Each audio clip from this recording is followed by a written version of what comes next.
Welcome to Buddha at the Gas Pump. My name is Rick Archer. Buddha at the Gas Pump is an ongoing series of conversations with spiritually awakening people. We've done nearly 700 of them now. If this is new to you, please go to batgap.com, BATGAP, and look under the past interviews menu where you will see all the previous ones organized in several different ways. This also exists as an audio podcast if you like to listen to audio podcasts. And the whole thing is made possible through the support of appreciative listeners and viewers. So if you appreciate it and would like to help support it, there's a PayPal button on every page of the website, and there's also a page explaining some alternatives to PayPal. Incidentally, since the last interview, we broke the 100,000 subscriber mark on YouTube, so that's nice. They sent us a plaque to congratulate us. So my guest today is Daniel Stone, and we're going to be talking about Meher Baba.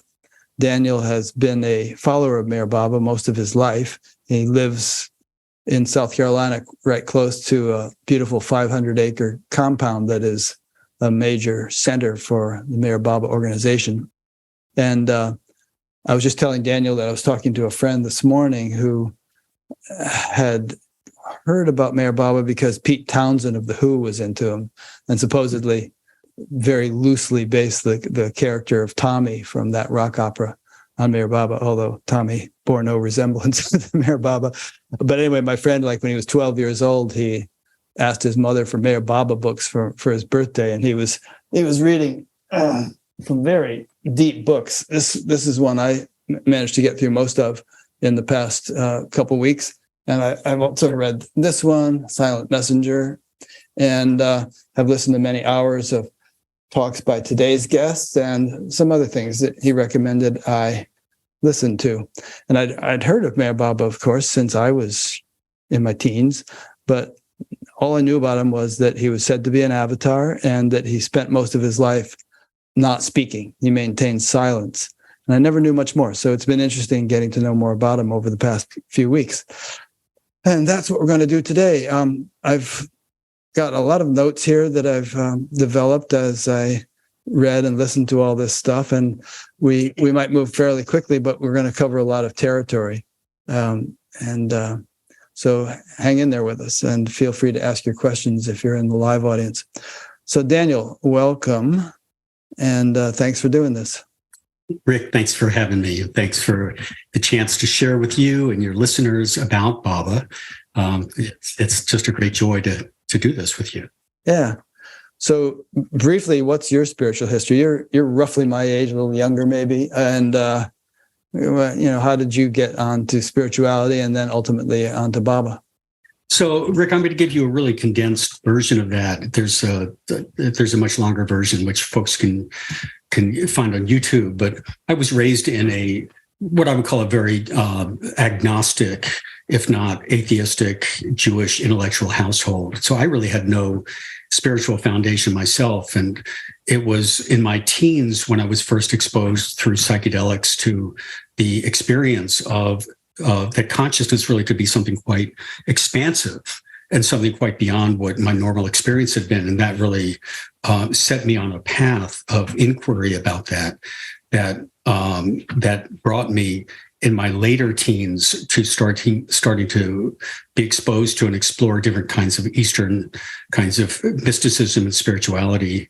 I experimented and spent time doing TM, which I know you've been very involved with that in your life. Got involved with some Zen Buddhism, Kundalini yoga, different kinds of things like that, and worked with different teachers like Yogi Bhajan and Philip Kapleau in the Zen field and so on. And during that time, I heard about Meher Baba, I think through being given a copy of the discourses that Meher Baba wrote or Meher Baba gave out. And they were given to me by somebody I knew in a food co-op. I was living in Boston at the time. And I was very deeply impressed with the authority of Meher Baba's words. Not that he was trying to exert authority, but just it was clear to me that compared to all of the other writings and teachings I was being exposed to, this was most clearly from somebody who actually knew whereof he was speaking. And so I was very taken with that. So, but I was really in the mode of looking for a methodology or a process, and I wasn't finding that immediately with Meher Baba. So I kind of set him aside, even though he sort of occupied a place inside of me of interest. And then sometime later on, I went to a talk given by who at the time was called Baba Ram Dass now, and then later Ram Dass, formerly Richard Alpert, who had just come back from India where he had been with his guru. And he gave a talk about that experience. And I was very, very taken with what he said about his guru, who he called Maharaji. But it became apparent that Ram Dass wasn't going to reveal any identifying information about who this man actually was, even what his name was, much less where he was located. So even though I was keenly interested to find him and meet him, there was no avenue to do so. So I kind of set that aside. So later on, sometime later, a year later or so, a friend of mine, I was getting ready to move from Boston, where I was living, and I was going to go travel around Europe. I had a girlfriend there at the time, and just to sort of find myself. And a very close friend of mine had become a Baba lover, a follower of Meher Baba. We call ourselves Baba lovers, and I'll explain that maybe a little bit later on. But he had become a Baba follower and was making his first trip to the center for Meher Baba in Myrtle Beach, and wanted me to come with him. And so, and I'm making a very long story short here, I went with him to the center, and I was not immediately, I could not find any way to follow Baba based on what I was hearing and seeing there. But we did have the opportunity to meet with a woman there who was one of the people who was one of the directors of the center, whose name was Kitty Davy. And Kitty Davy was at the time 80 years old. She was an English woman who had been one of Meher Baba's first Western disciples since the early 1930s, and had lived with Meher Baba in India from 1937 until 1952. And then in 1952, Baba directed her to stay on at the center and help out with the running of the Meher Center. So all of us who went to the center for the first time met Kitty. And so I met Kitty along with my friend. And Kitty was the most normal looking person you can imagine. She was just a very nice, friendly, warm, but nothing unusual about her per se, English woman.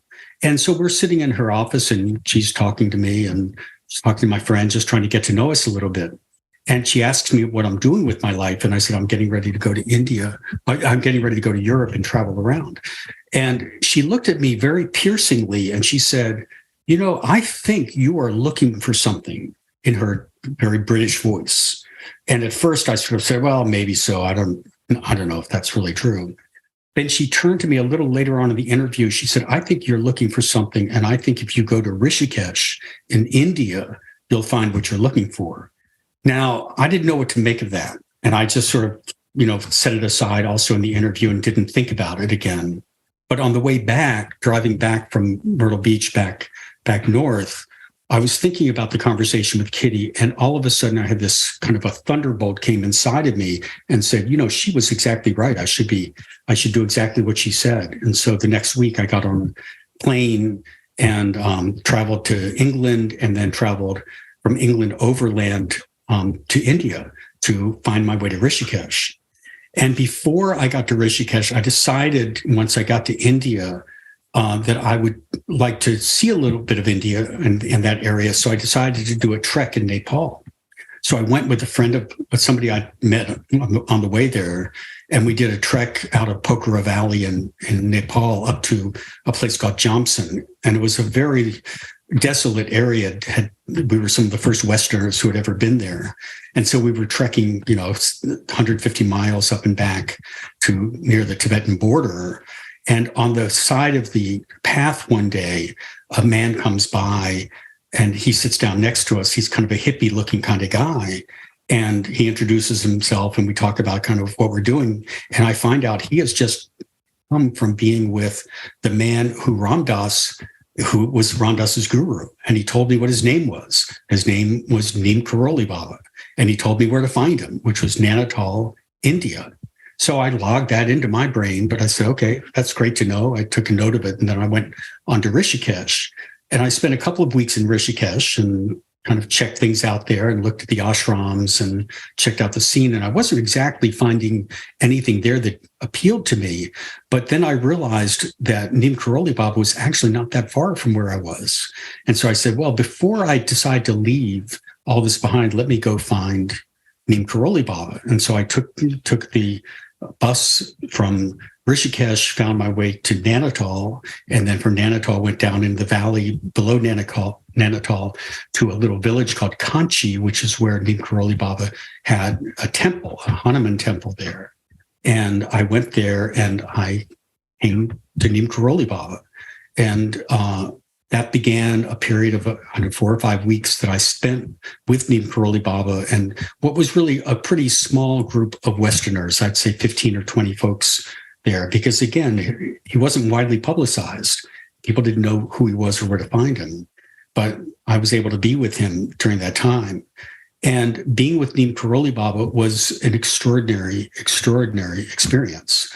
And it was the fulfillment of what I was looking for, which was to find a genuine spiritual master and to experience a genuine spiritual awakening from him. And he gave me that awakening inwardly. It wasn't through any talk. It wasn't through any, quote, spiritual practice. It wasn't through any, private interview. It was not through anything like that. It was a completely inward experience that I had that he gave me that went way beyond anything I'd experienced on psychedelics in terms of the awakening of my heart in chambers that I just had never been aware that they were there. And so it was quite wonderful to be with him. But at the same time, I was with him for a number of weeks. And as the time went on, I felt that I felt a restlessness inside of me, like I can't actually stay here. And while most of the people that were staying with him in what some would call a satsang around him, I never felt that he was my guru as much love as I felt from him, and as much awakening and fulfillment. And so I felt like, with this restlessness, I felt like, I really need to leave. And I do feel that it was him inwardly prompting me to leave. That's my own interpretation of that. And so I thought, well, where should I go? I should leave here, maybe take a little vacation from being here, and then come back. And so I was trying to decide, well, where should I go? And there were certain things, and I'm not going to go into all the different sort of coincidences or synchronicities or what have you, but there were enough of those that happened that made me realize, well, I should really go down to where Meher Baba's place is, which was really quite a distance away. Neem Karoli Baba was in the north of India. Meher Baba's place was in central India in Maharashtra state. And so I found my way down to Ahmednagar. And again, to make a very long story short, when I was in Ahmednagar, I went to Meher Baba's Samadhi, which is where this was 1972 when this happened. Meher Baba dropped his physical form in 1969, so he was no longer there. But many of his closest disciples were there. His disciples he called his mandali. It's a Sanskrit word that means circle. And so I was able to visit with his close mandali, and I was able to be in the presence of his tomb shrine called his Samadhi. And during that time, Meher Baba gave me that same inner awakening that I had experienced with Neem Karoli Baba. It was just almost precisely the same inner experience of the awakening of my heart at that extremely deep level. And the only difference I felt with Meher Baba was I felt that he was imprinting on me the message of that he is my master. So that is the story about how I came to realize that my primary connection was and is through Meher Baba. So that's Good. that's That was in a nutshell. good little synopsis. Yeah. Incidentally, I forgot to turn the live streaming on in the beginning. So those who just tuned in missed what I said earlier, which is that if you have a question during this interview, look beneath the video and you'll find a link to the Ask a Question page on badcap.com. Okay, so let's talk about who Meher Baba is. You just said he died in 1969, and he was born in 1800s, late 1800s? 1894. Okay, so he lived pretty old, 74 years old or 76 years old or something. And he lived a remarkable life, which we'll be talking about some. What we want to cover in today's, talk is, a lot about him, who he was, what an avatar is, because he was said to be an avatar, what the role of a master might be in someone's life, and then various aspects of his teachings, comments he made about suffering, or something else called the new humanity. And he had a lot to say about how the soul evolves throughout the history of the universe, and a lot about the action, impression, desire cycle, samskaras impressions are called, and balancing out positive and negative impressions, and so on. So we hope to cover all this, but we want to start just by getting to know a little bit better about who Meher Baba was. And as I understand it, he was fairly remarkable as a young man, and also rather normal, liking sports and things like that, being a good student. But he was recognized by a couple of extraordinary souls or enlightened people as being special, as being someone special. And they both, I think one was this old lady, I think she kissed him on the forehead or something, and that sent him into a state. And then some other guy threw a rock at him and hit him square between the eyes, and that precipitated an awakening. The guy could have been a professional baseball pitcher if he had that kind of accuracy. But anyway, let's talk about his early life to begin with, and this sort of profound shift that he underwent, which made it obvious that he was not just an ordinary kid. Sure. So, as you said, he was born in 1894 in Pune, India. It was called Pune back then. Now it's called Pune. So it's a town. It's a large city right now. I think 2 or 3 million people in central India. And he was born in a Zoroastrian family. And for those who don't know Zoroastrianism, it's the sort of oldest major religion, recorded religion we had, headed by the prophet Zoroaster. So his parents were both Zoroastrian, and he did lead kind of, a normal childhood. He was a good kid. He was, good student, good in sports, had leadership skills, all that, but there wasn't a lot about him that seemed overtly spiritual, though there were a few things, but that wasn't predominant. And then when he was 19 years old, he was going to college in Pune at Deccan College, and he used to ride his bicycle to college. And at the time in Pune, there lived a woman, as you said, Rick, named Hazrat Babajan, who was widely regarded as a saint. She was reputed to be over 100 years old, a Muslim woman. She lived outside under a neem tree. She lived there, day and night, 4 seasons out of the year, irregardless of the elements. And she was usually surrounded by countless numbers of people. She had huge numbers of devotees who believed that she was a spiritual being. And in India, that's pretty common in India, is that Indians can be very attuned to when there is a spiritual being and that they gravitate towards them. And so she had a large following like that was around her. And I don't know that she was particularly remote, but she wasn't just a usual person that sat and chatted with people. And one night, Meher Baba, his name, by the way, at the time was Merwan. His given name was Merwan Shariar Arani. So Merwan was cycling home from college one night, and he cycles by where Babajan was, and she calls him over to her. And I think that was quite unusual. I don't think she did that to many people, if any. And so he went and sat with her, and there was a kind of a magnetism between the two of them. And so he would start going back and sitting with her every night after school. And one night she turned to him, and as you said, she gave him a kiss on the forehead. And we would call that from based on what Baba has given us about this. And again, I'm giving you, to the extent to which I can, I'll give you what Baba himself said, but there's a certain amount of, interpretation here. But we would call that his unveiling, that what she did is she actually unveiled him to his latent spiritual state of godhood, and by godhood, what I mean is infinite consciousness, which is what Baba says is the state of godhood. And so she unveiled that to him, and he went into that state, and he completely lost consciousness of the gross world. And, he went into a state where for 9 months, he didn't eat, he didn't sleep, and his eyes were wide open.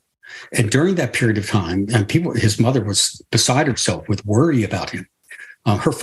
His father actually, who was a very deep spiritual seeker, actually had a knowledge about what was going on, but sort of kept it to himself. So during those 9 months, just to say, now I got to give lip service to the skeptics in the audience. So, sure. How can you not eat for 9 months? And did he literally not eat, or was he just like spoon fed, or on a liquid diet, or something like that?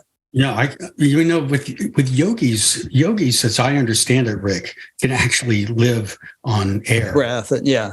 So you're talking about somebody in a very profoundly different state of consciousness.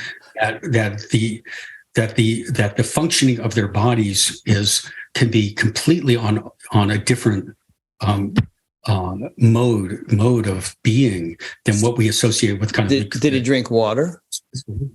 That I can't tell you. So as far as you know, according to the story, he didn't consume any nutrients for 9 months. He consumed no nutrients, and he didn't sleep, or he had his eyes open the whole time. His eyes wide open. Yeah, and he was not gross conscious. Right. So it's just he was completely unconscious. But did they take him to doctors and stuff? They did take him to doctors, and doctors couldn't figure it out. So he was beyond anything anyone could figure out. Mm-hmm.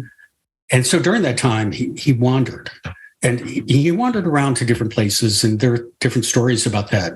But the 4 of the wanderings we do actually know about. One of them was to a man named Narayan Maharaj, who lived in a town called Kedgaon. One was to a man named Tajuddin Baba, who lived in a city called Nagpur, which is in central India, these are people widely regarded as saints. And the third one was he wandered into a little village in central India called Shirdi. And I don't know if you've been to Shirdi, Rick, but at the time, it was just a little village. I haven't, but Shirdi Sai Baba is very famous. Right. Shirdi Sai Baba is probably the most famous, the most widely seen face you will see of a contemporary spiritual figure in India if you go there. And Shirdi Sai Baba lived there. And Shirdi Sai Baba was reputed to be, Muslim, Hindu, maybe both like that, but he was a fakir. Fakir means kind of he lived on alms, and, he was penniless, basically. And he lived there, and but he had a following. He was accepted as being a great master. And when Merwan approached him, and again, Merwan was just wandering. Merwan described this period that he was like an automaton possessing intuition. That's how he described it. But he wanders into this little village, and Shirdi Sai Baba is walking towards him, and Shirdi Sai Baba sees him, and he gets down on the ground and prostrates in front of him. And then he comes up and he goes, Namaste. I think it's called pranams. Right. And he addresses him as Parvardigar. And Parvardigar is a Sanskrit word, and it literally means the preserver and protector of the universe. And it's another word for the avatar. And so Sai Baba recognized him as such, and then directed him to his primary disciple, a man named Upasdi Maharaj, who was stationed in a temple just down the lane from where they were. And Upasdi Maharaj was another fakir living there. He's dressed in a gunny sack of all things. And so Merwan walks into the temple grounds, and Upasdi, as you said, picks up a stone, throws it at Merwan, hits him squarely, on the forehead, right where Babajan had kissed him. And that began the process of Merwan coming back into gross consciousness. And what that was the preparation, the beginning of the preparation for Merwan to perform his role as what is called Avatar. And and I'll say a moment what Avatar means, but for the next 7 years, Merwan spent off and on with Upasni Maharaj as Upasni Maharaj helped him perfect the integration of his God consciousness with his gross man consciousness, so he could perform the role of Avatar, which is called the God man, 100% God, 100% man. And then at the end of those 7 years, Upasni Maharaj turned to Merwan. He addressed him as Adi Shakti, which means, you have all the power in the universe.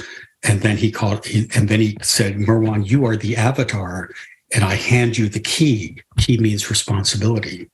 Now, an important thing to understand about all of this is the 5 people I've mentioned, Baba said, were all what are called perfect masters or sadgurus, or the Sufi word for that is kutub.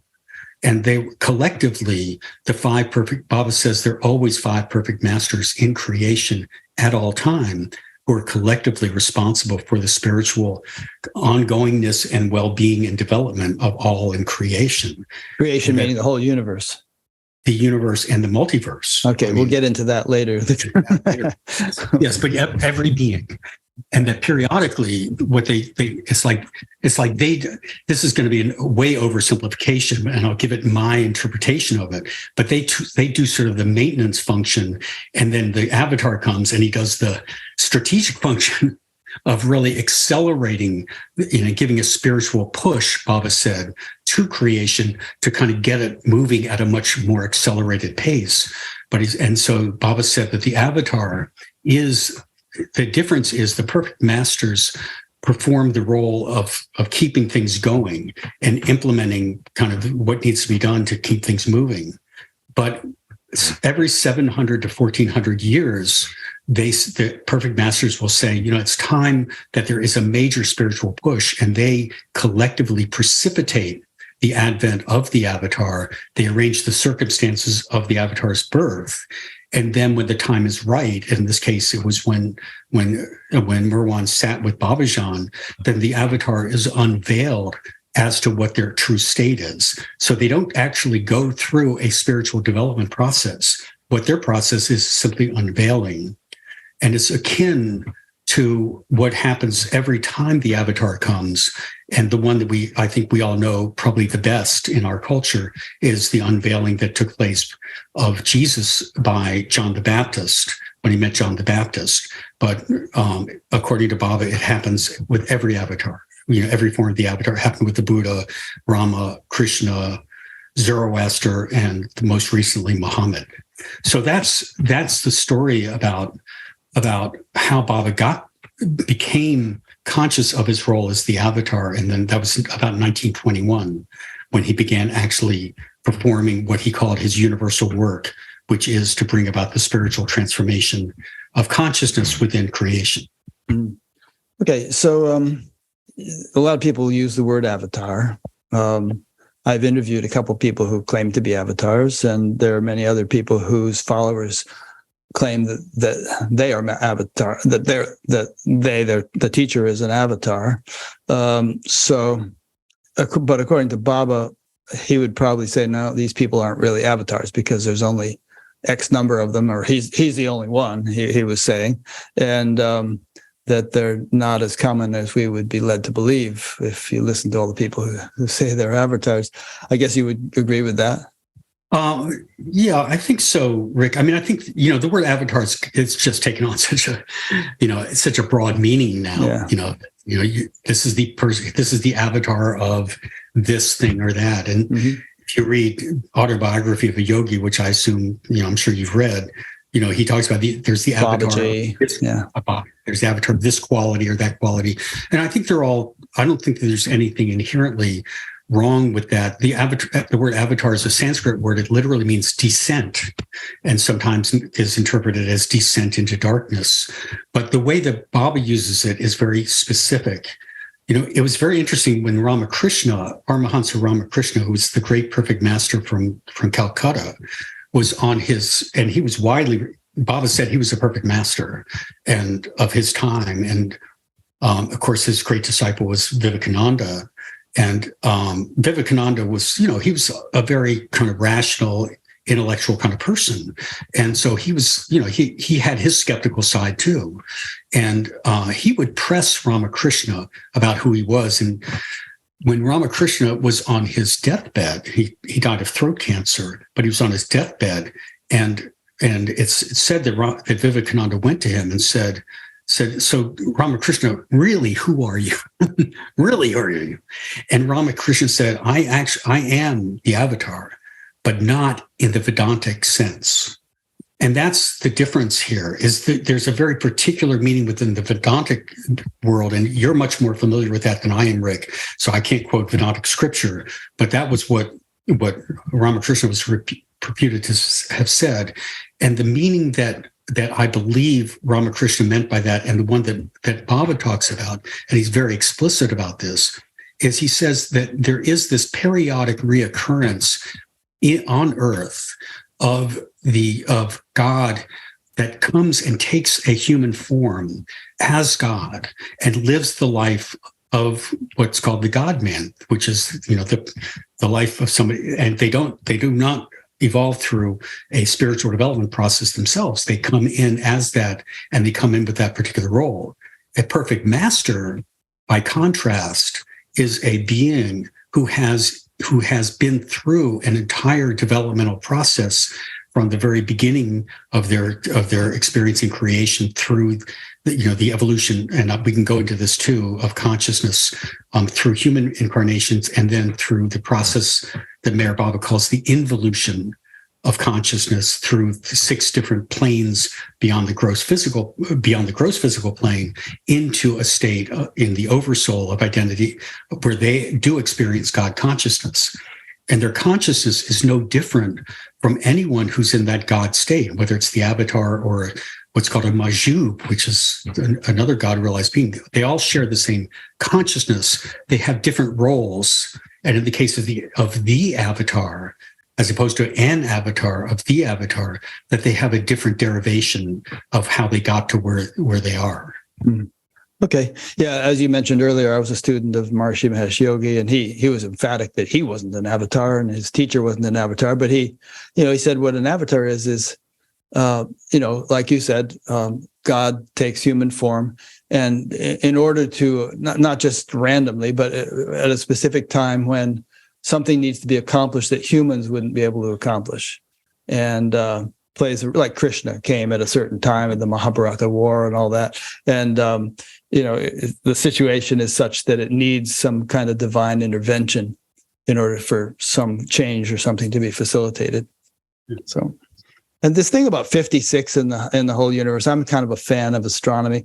I mean, that to me would mean that there's like one perfect master for every, I don't know, a couple 100 billion galaxies, which, and there are, quintillions of stars in a couple 100 billion galaxies. So I don't know. I'm deeply skeptical about that possibility, because it seems to me, and also Baba said that only on Earth can people evolve or reach God or something like that, that the spiritual evolution doesn't happen anywhere else in the universe. That seems so geocentric to me. I mean, that kind of sounds like the Catholic Church, in Galileo's time, who got real upset if the suggestion that the Earth wasn't the center of everything. So, I mean, you have faith in Baba, and I don't mean to be challenging of your faith, but Baba himself at one point, allowed something to be published, which was, kind of factually incorrect. So he seems to have admitted to being capable of making statements that conflicted with scientific knowledge, or at least as it evolves. And he said something about how most of the UFOs that come to visit Earth are from other planets in our solar system, which are inhabited, and there are more planets in our solar system than science is aware of. And that hasn't panned out, and nor has the idea of life on other planets in our solar system panned out. So I'm just, I've been around the block myself for many decades, and I have an attitude of taking everything giving everyone the benefit of the doubt, but taking everything with a grain of salt, and proportions vary. There might be something which I'm 99% sure of, but who knows? Maybe it's wrong. I'm 99% sure the earth is not flat, although there are people who believe it is. But ultimately, I feel like God is omnipresent in all creation, and therefore evolution is omnipresent in all creation. And Baba does get into that, and we can talk about that, the various stages of, stone, metal, etc., as souls evolve. Anyway, that's a bit of a rant. Do you want to respond to any of that? Yeah, a few things you said, Rick, that are worthy responding to. But again, I think one thing to say about Baba is that there's certain enigmas associated with Baba. And so it's not hard to find certain contradictions or inconsistencies in Baba in his life, and one has to really wrestle with those with Baba. But I will say this: when you say he allowed this thing to be published, it was true that Baba could allow other things to be published that he didn't that weren't necessarily things that were of his authorship or necessarily things that he was specifically endorsing, but he simply allowed them to be published. It was attributed to him, but maybe it wasn't him. I don't know. Yeah. Yeah, I think that's true, but I think that there are instances where Baba seemed to say that certain things would happen at a certain time, and there was no evidence of them actually happening. Right. That's also true. It's also true that there are many things Baba said in the very early 1920s, and that seemed preposterous at the time, like multiverses. Who thought about multiverses back then? And now that's sort of mainstream thinking within much of the scientific community, is that there is more than one universe here. Sure. So, and there's many things like that as well. So I don't think you can be. I don't think it's possible to be one-dimensional about it. But it's also true, and I think we're going to get into talking about Baba's silence also at some point in time, that there were many times that Baba said he would break his silence, and there was no apparent event associated with the breaking of his silence. Yeah. And so again, these are the kinds of anomalies that crop up that I know I have my own interpretations of those kinds of things, but I certainly acknowledge that they exist. Yeah, so I guess the question is an avatar or a perfect master expected to be, by definition, infallible in all circumstances? Yes, yes, you say. And infinite knowledge. Infinite knowledge. So Einstein was a contemporary of Baba, although Einstein was a bit older. But would Einstein and Baba have been able to sit down and discuss,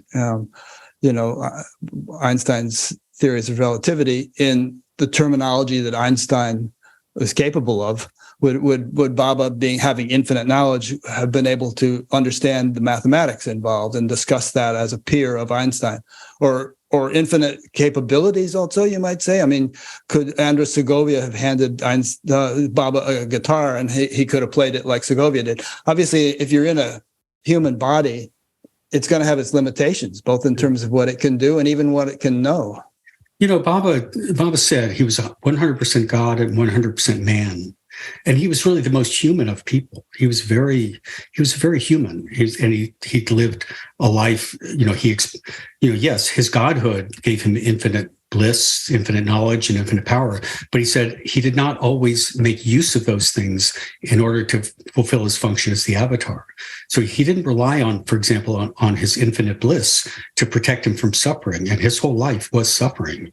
Baba said the avatar comes to take on suffering. And likewise with knowledge, it's interesting, Baba, when Baba would meet people, for example, he could say to them things like, "Hey, what's your name, Rick? Your name's Rick Archer. Tell me something about, where do you live, Rick? What do you do for a living? Do you have any children? Do you have any pets?" Like that. He could say all those things as if he didn't know any of those things. But with just one moment, he could, in fact, show he knew not only all of that, but he knew all about, your past, your future, all of this stuff. He could do that in a moment. He could draw upon that. But generally, he didn't do that. He was very natural with people and very warm, very loving, very friendly with people like that, and, put people at ease like that. But again, there were so many instances where he revealed that, he knew exactly what was going on, and he knew exactly not just what was going on now, but what would be going on, many years in the future, and was able to demonstrate that. But for the most part, it was very rare that he actually did that with people. It was much more common for him to act just normal. Just natural. I mean, Baba told the story of a master who was a perfect master or something, and some yogi showed off by walking across a river and the master paid an anna, which is a small amount of funds to take to just hire a ferry to take him across. And so, I mean, I think that, in other words, he could have walked us on the water, presumably, if this yogi could, but he wasn't into doing cheap tricks. And I've heard that said, supposedly, of enlightened people of a certain stature, that they could know anything, although only one thing at a time, because it's not given to a fleshly nervous system to have complete omniscience. In other words, if Baba were alive now in his physical body and he were living in India, he wouldn't be following our conversation, or he wouldn't know my social security number or whatever. But so in other words, not actual physical omniscience. You need a celestial nervous system for that, but that one could, if it were really worth knowing, know anything by putting your attention there, if there was some reason to know my social security number. But obviously he's not going to waste his time getting into the minutiae of things like that. I don't know. I mean, I think, what you're saying is probably true, may well be true for people on advanced planes of consciousness. Because people on advanced planes of consciousness, depending on the plane, according to Baba, have those kinds of capacities and can exercise them maybe selectively, as you suggest. I mean, Baba said, as the avatar or a perfect master, they can know everything that's going on at any one time. Everything, if that's what they choose to do, and where they put their attention. I know, there would be these major, what are called darshan programs. Darshan is again another word that means sight, but they're very common with spiritual personages, especially in places like India, where it is said just to be in the presence of a God-realized being or advanced being like Meher Baba for 1 second, Kabir said, it's worth more than 100 years of sincere prayer. Just 1 second. And that's something that people in India, many of them really understand that. And so they seek out these opportunities for darshan. So you hear these stories, and there's so many stories about Baba. I mean, of stories of people's experiences with Baba being like in a darshan program where there's thousands of people there.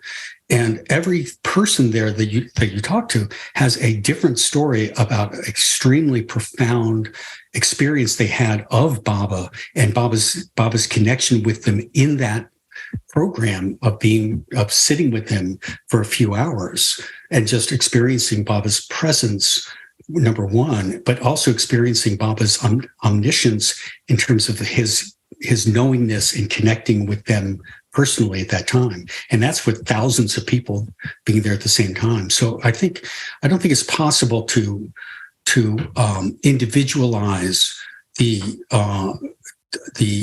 particularize or limit what the possibilities are of a being such as Meher Baba and his ability to be able to make and sustain contact with innumerable, any number of beings at a time, in a way, at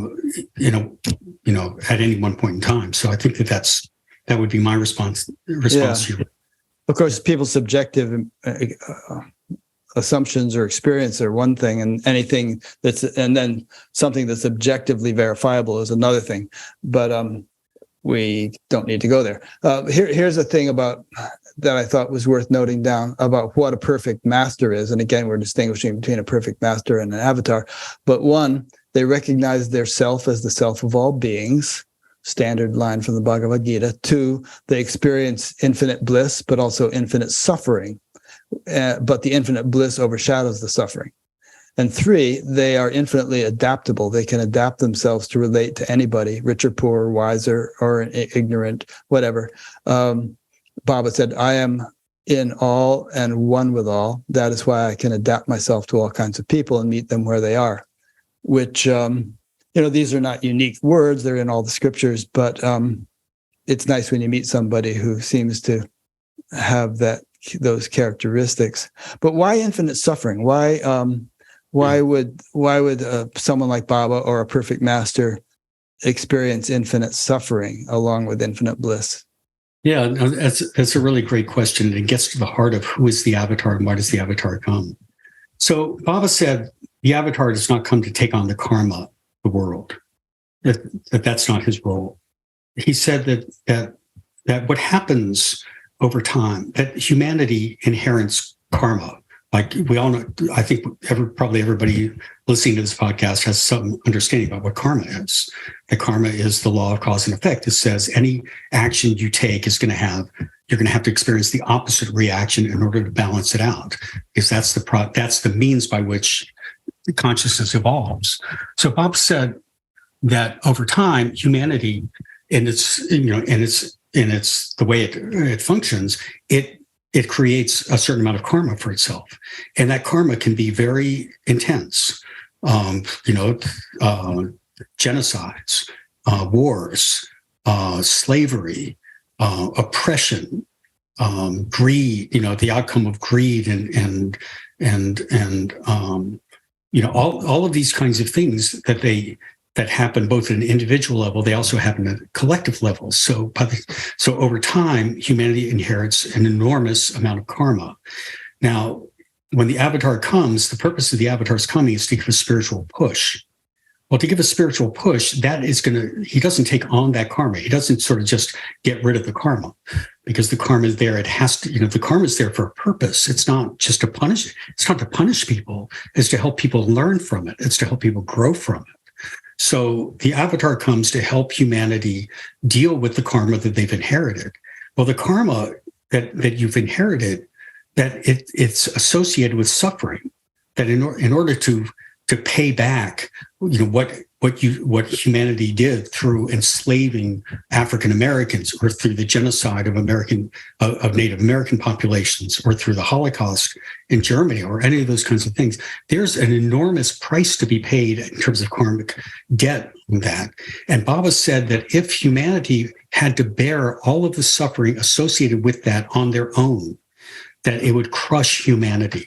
And so the avatar comes to take on and help shoulder a certain portion of that suffering, so that humanity can actually experience enough of the suffering that it has actually earned over its time, so it can experience that, work through it, and then through the working through of that suffering, it can then evolve in consciousness.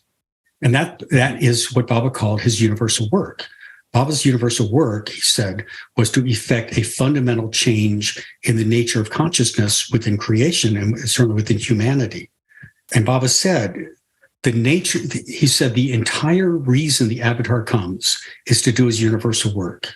And he said he's doing that universal work all the time. He's continually preoccupied with his universal work. And he says he's doing that universal work on all levels and all planes of consciousness simultaneously. And clearly that means we can't see the work. That, as you said, you have to, maybe it's an article of faith from your point of view, where you sort of say, okay, well, Baba said it. He said he's doing all this work on all these different planes of consciousness at the same time.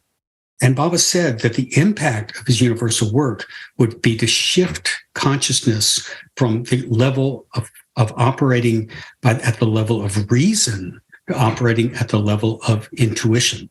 And he said that would be the outcome and the impact of his universal work. Well, we may not be able to see the work. There's certain things that we can talk about that we can see with Baba's work, and I'm happy to, I can give you some examples of that. But I think it's fair to say that we are seeing this shift in consciousness that's starting to occur on a very large scale. Now, it may not have reached the level of the entire swath of humanity, but it is a very wide scale that we're now seeing, that more and more people seem to be operating on that level of intuition, kind of tuning into their hearts and learning to sort of find kind of sources of wisdom and guidance from their hearts as sources of guidance for them in their own lives. And again, is that a function of Meher Baba's universal work? That's, that would be a question for somebody to answer on their own. And we're going to be talking a little bit later about the sort of shifting of the age to, I guess you call it the new humanity or something. We'll talk about that in a few minutes. Just a little bit of a random question here. How come avatars are always male, according to Meher Baba? Yeah, I don't have I don't know that I can give you a source on that one, Rick. It seems to be, Baba said, when the avatar comes, it's always a male. Right. Now, perfect masters can be male or female, just to say. So it's not, but there's something about the avatar always, Baba said, it always takes a male form. It's also true that every time the avatar comes, there is what I would term, I don't think that this is quite the term Baba used, so I'm going to say it for myself, a kind of a spiritual counterpart. And so when Radha came, when Krishna came, he had Radha. When Ram came, he had Sita. And when Jesus came, he had Mary. And then when Meher Baba came, there was a woman who came, who was his closest disciple, his most beloved, was a woman named Mara. And Mara, Baba said, was his very breath. He said he could not live without her. And just to say, there was never anything carnal about that relationship. Baba said for him, sex didn't exist. And so there was never anything like that took place with Baba. But Mara, Baba said, was the purest soul in the universe. And he said, every time he comes, I heard this through Meher Baba's secretary, a man named Adi Kairani, that he had heard that Baba had said that every time he comes as avatar, Mera comes with him. So there is that male-female relationship that is always there when the avatar comes. Okay. Obviously, any of these points that we're covering, we could talk another half an hour about if we wanted to, but we're kind of skimming along because I want to cover a lot of territory. And if people have particular questions about anything that we're talking about, they can send them in and we can go a little bit into more detail. There was something called the new life that you wanted to make sure that we talked about. So I want to throw that in before we get too far. Sure. So Meher Baba, so let me talk a little bit about Baba's Mandali and the training of his Mandali, because I think it's really important. When Baba began to function as the avatar, that was not around 1921, 22, and one of the first things he did was to start to gather his close circle of disciples that he called his Mandali. And Baba said every time the avatar comes, the avatar always has an inner circle of 12 disciples. Of course, we know that from Christianity. We know about those 12, but he said there are actually 10 concentric circles of 120 mandali that surround the avatar, plus there are 2 additional women who make up the circles of the avatar. And when the avatar comes, he uses these mandali as his vehicles for helping perform his universal work. And he does that. Initially, he has to train them to do that. And Baba's training of his mandali was very intense. It was very rigorous, and he was training them in a life of love and obedience and surrender. That was the nature of the life. And it was a life that was extremely demanding on them. Baba was, he lived a very austere life in many ways. He led a life of there seemed to be almost constant motion with Baba. And there was also things like Baba would often change his plans. He would say he was going to do one thing and then he'd change his mind and do something else. And there was this constant change that required constant flexibility and readaptability to what Baba was doing. And just parenthetically, I read an interview with Aurobindo once, Sri Aurobindo, the great saint from Pondicherry. And Aurobindo was being asked about Meher Baba at one time, what he was. And Aurobindo said something like, well, you can tell he's a great yogi because he's always changing his plans. And he says, that's what great yogis do. Yeah, so, I've seen a few of those. Yeah. So that was Baba's way, and the training of his disciples was rigorous for the Eastern Mandali, and then he went west in 1931 and began gathering his close Western Mandali, who then, as I said earlier, he brought a number of them back to India for training, and he trained them, and then And so that went on for a while. And then there was another period, which we'll get to it when we talk about Baba's work with the Musts. But in 1949, Meher Baba decided to do on this, quite suddenly, as far as the Mandali were concerned, he entered into a new phase of his activities. And by the way, Baba's life is so extraordinarily rich that there are volumes and volumes of biographies and experiences people have written about him. There's a 20-volume biography of his life, and that only begins, that there's plenty that's not in there. So it's very rich. But in 1949, Meher Baba began what he called the New Life. And the New Life was, I think, for many people, a very enigmatic period in Baba's life, where Baba essentially sold off or gave away everything that was in his possession at that time. That meant property and meant, cooking vessels, beds, everything that had accumulated over that time. And he embarked on a period that he said would be a period of hopelessness and helplessness. And it was a period where Baba seemed to take on, up to that time, Baba had been in the role of the master.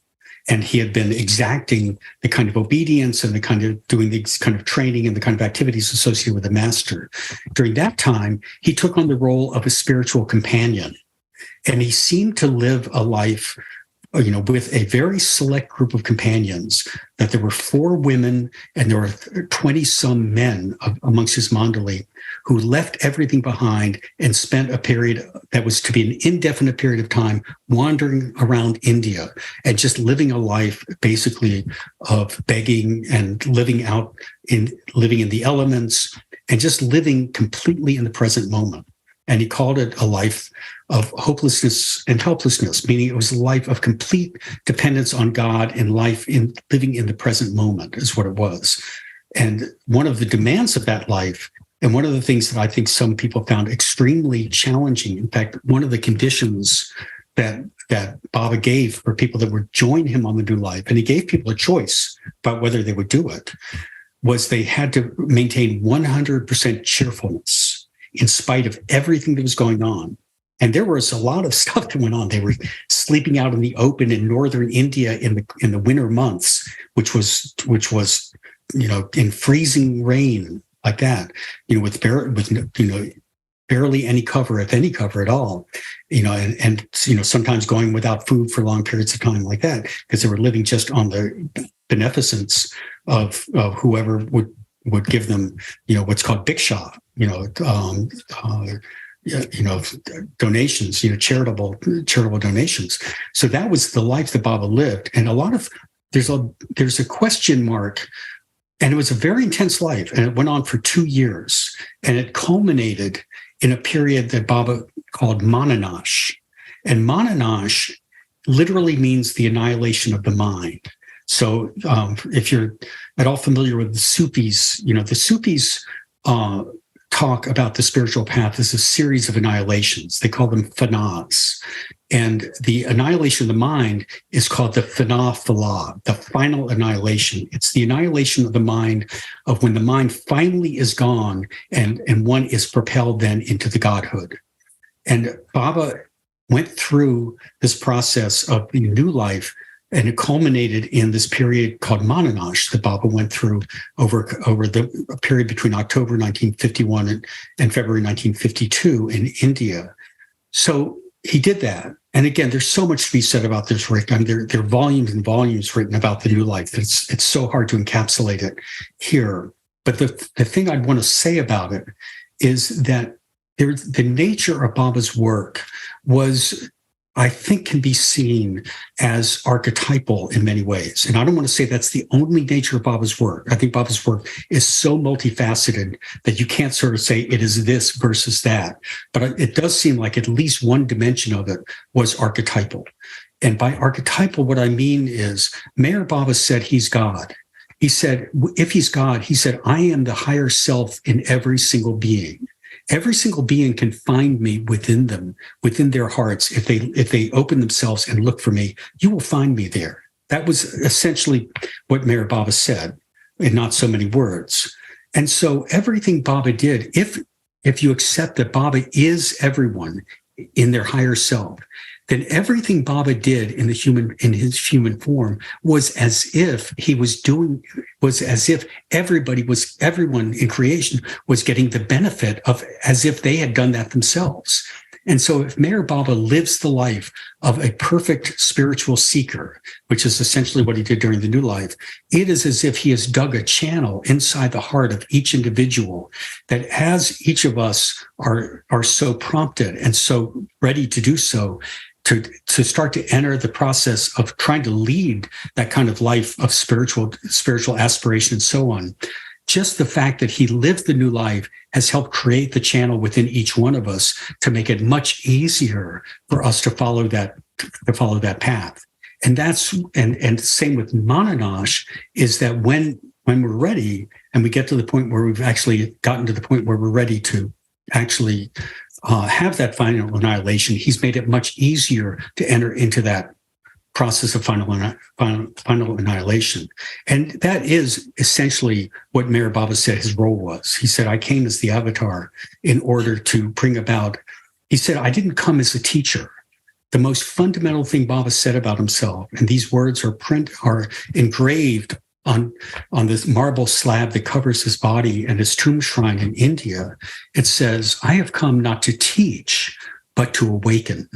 He says, all the teachings are out there. He said, and it's true, Baba gave lots of great teachings. It's not that he didn't teach, but the emphasis always with Baba was the awakening of the heart, which he said, that is what will actually bring about the transformation of people, not the absorption of a lot of intellectual information about these things. So from that point of view, that the work that Baba did on the New Life seemed to be about helping to set the pattern for anyone who was so prompted. And Baba said the avatar advent itself would create the conditions for people to be prompted to pursue the inner spiritual life, that it would make it much easier for them to enter into and proceed along that life. So that's a synopsis. If you have a garden and you dig it up every year to plant things, you notice that the dirt is a lot easier to dig up where it's been dug before than it would be in some place where no digging has ever taken place. So, I think that all the great spiritual teachers, whatever their status, avatar or master or whatever, have been sort of digging up the ground, so to speak, which makes it easier for us to dig. Someone like the Buddha or whatever, maybe the Buddha had to pierce through a much more impermeable membrane to reach enlightenment, but having pierced it, and many others having now pierced it, it's thinner, more diaphanous, easier to pierce. And so a lot of people are having awakenings, which wouldn't have been possible 2,000 years ago, which is why this show is called Buddha at the Gas Pump. And when Baba says, I am God, I mean, you could say the same thing, because you're not your physical body, you're not your mental, you're not your subtle body, you're not your mental body, you're not any of the five sheaths, depending on the model we want to use. When you get right down to it, we are Brahman, we are pure consciousness, we are, infinite, all-pervading intelligence. So we're all God. In fact, God alone is, right? I mean, what else is there other than God? But I guess we're saying here, Baba is someone who never, didn't come in as a ignorant person that had to evolve up to the realization of being God. Although even there, with him and with other avatars such as Rama, they didn't get it when they were little kids. It eventually dawned upon them, but their soul didn't evolve to the status. It's God, divine intelligence somehow assumed a physical body without having to go through an evolutionary trajectory, and then took on the role they were meant to play. Well, you're completely right. And Baba said, I'm the avatar. He said, but each of you are avatar. He said, exactly. We're all avatar. He said, the only difference is I'm aware. I know that I'm God. Right. He said, don't. That's not you don't. But I'm here to help you. I am here to help you know your real self. I'm here to help you to realize who you really are. And that's his role. So, but Baba said every individual is destined for Godhood. Sooner or later.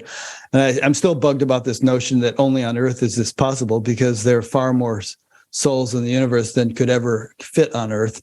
And So I still don't get that, but I don't think we're going to resolve it through discussion. But the Earth is a speck in a vast. I mean, there are more stars in the universe than there are grains of sand on all the beaches of the world, and that's a lot of stars.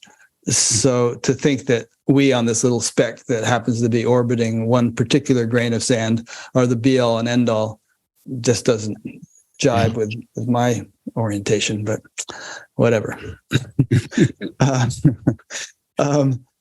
Here's an interesting point of discussion, perhaps. So if the master is alive, like let's say one of Baba's contemporaries, and you're working with the master, then the master would have to earn your trust before winning your obedience. You're not just going to immediately meet the guy and do whatever he says. At least most people aren't. You have to sort of test him, check him out, see how he performs, see if you get the kind of results you hope as you interact with him. Now, if the master is not alive, I've heard you or someone else mention intuiting Baba's wishes.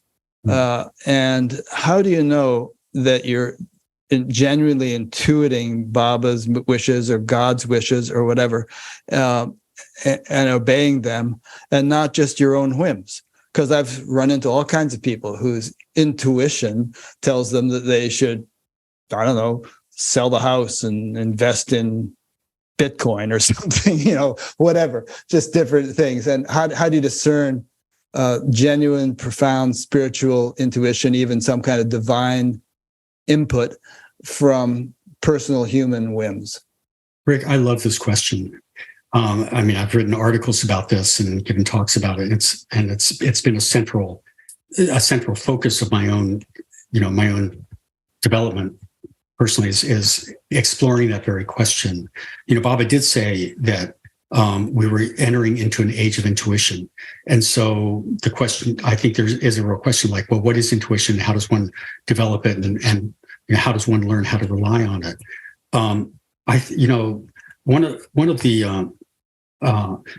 One of the things Baba said, let me go back a step, and I'm going to sort of come at this from a slightly different angle than you may want to come at it later on about Baba's silence. Baba said, "I am." If you ask me why I'm silent, you've not understood my silence. He said, "I'm always speaking." He said, we actually even mentioned his silence kind of in passing, but did you actually say what happened? Like in 1925, he just stopped talking, right? And he didn't talk for the rest of his life. Have we explained that to people? Okay, so let me say that, and then I'll kind of segue into the intuition question if you'd like. So in 1925, Baba indicated to the Mandali that he was going to stop speaking for a period of time, and the Mandali didn't believe it, by the way. The Mandali thought, this is preposterous. This guy loves talking.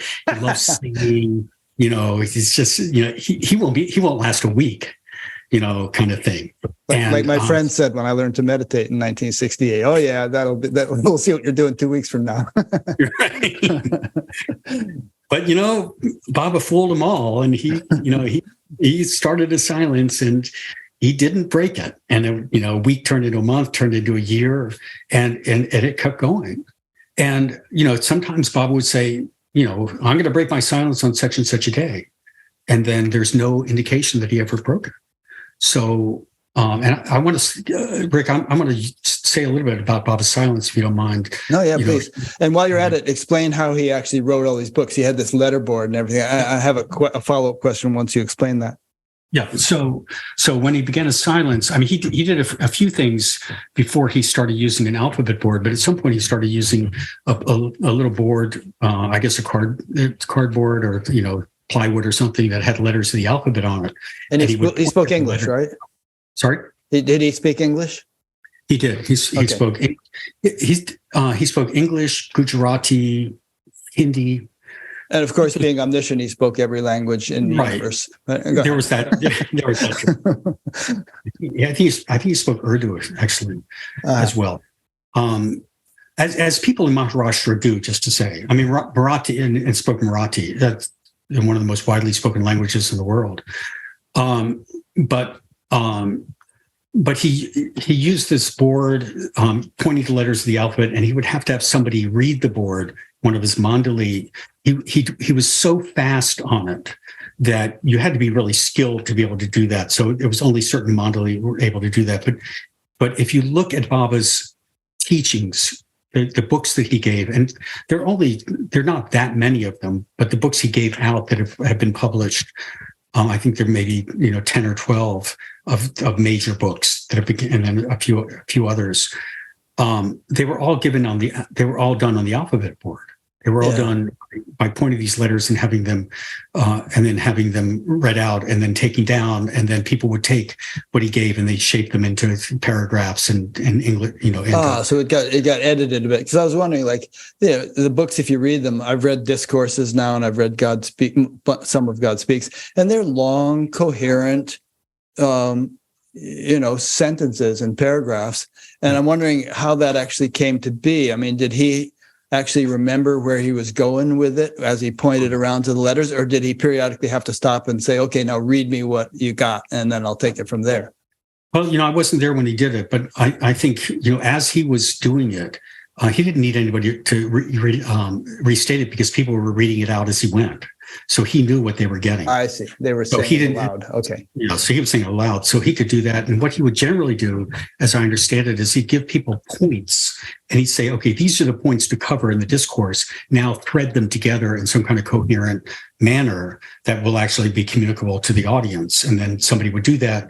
And then on most of his books, he would have that read back to him, and then he would make corrections from that point in time. So that was generally how he did those. I think there were exceptions to it here and there, but I think that was the general pattern by which he did it, Rick. So he kept the silence. He would say he would break at a certain time. There was no indication of it, and the Mandali got used to it. They knew. Well, Baba says he's going to break his silence on such and such a time. They knew that there wasn't going to be any indication of it. But Baba would say things about the breaking of his silence that began to be very profound. And he said, when I break my silence, the whole world will feel and receive of it. And I will only speak one word, and that word will go directly to the heart of man from God. And that word itself will bring about a fundamental change in the consciousness of each individual who receives of it. And he said the breaking of silence was actually going to bring about what he called his manifestation, which is where he would actually manifest the impact of his avataric advent. So the breaking of silence was fundamental to the universal work. Now, just to say a few words about that, Rick, because I've given a lot of thought to this one, as many people have, because Baba's silence has got to be seen as one of the most salient features of his avatarhood on a physical level. I mean, he's known as, people call him the silent master. Sure. And so, that's all I knew about him. Okay, he was silent, and they said he was an avatar. That's all you hear initially. But he wasn't remote. He was very involved. He engaged with people all the time. And I know countless numbers of people who were with him physically, and many of them say they weren't even aware he was silent, because the way he would communicate would go directly into their heart. So, it was only afterward, when they walked out of the room, they said, oh my God, he wasn't even talking. That was one of the Mandali who was speaking for him.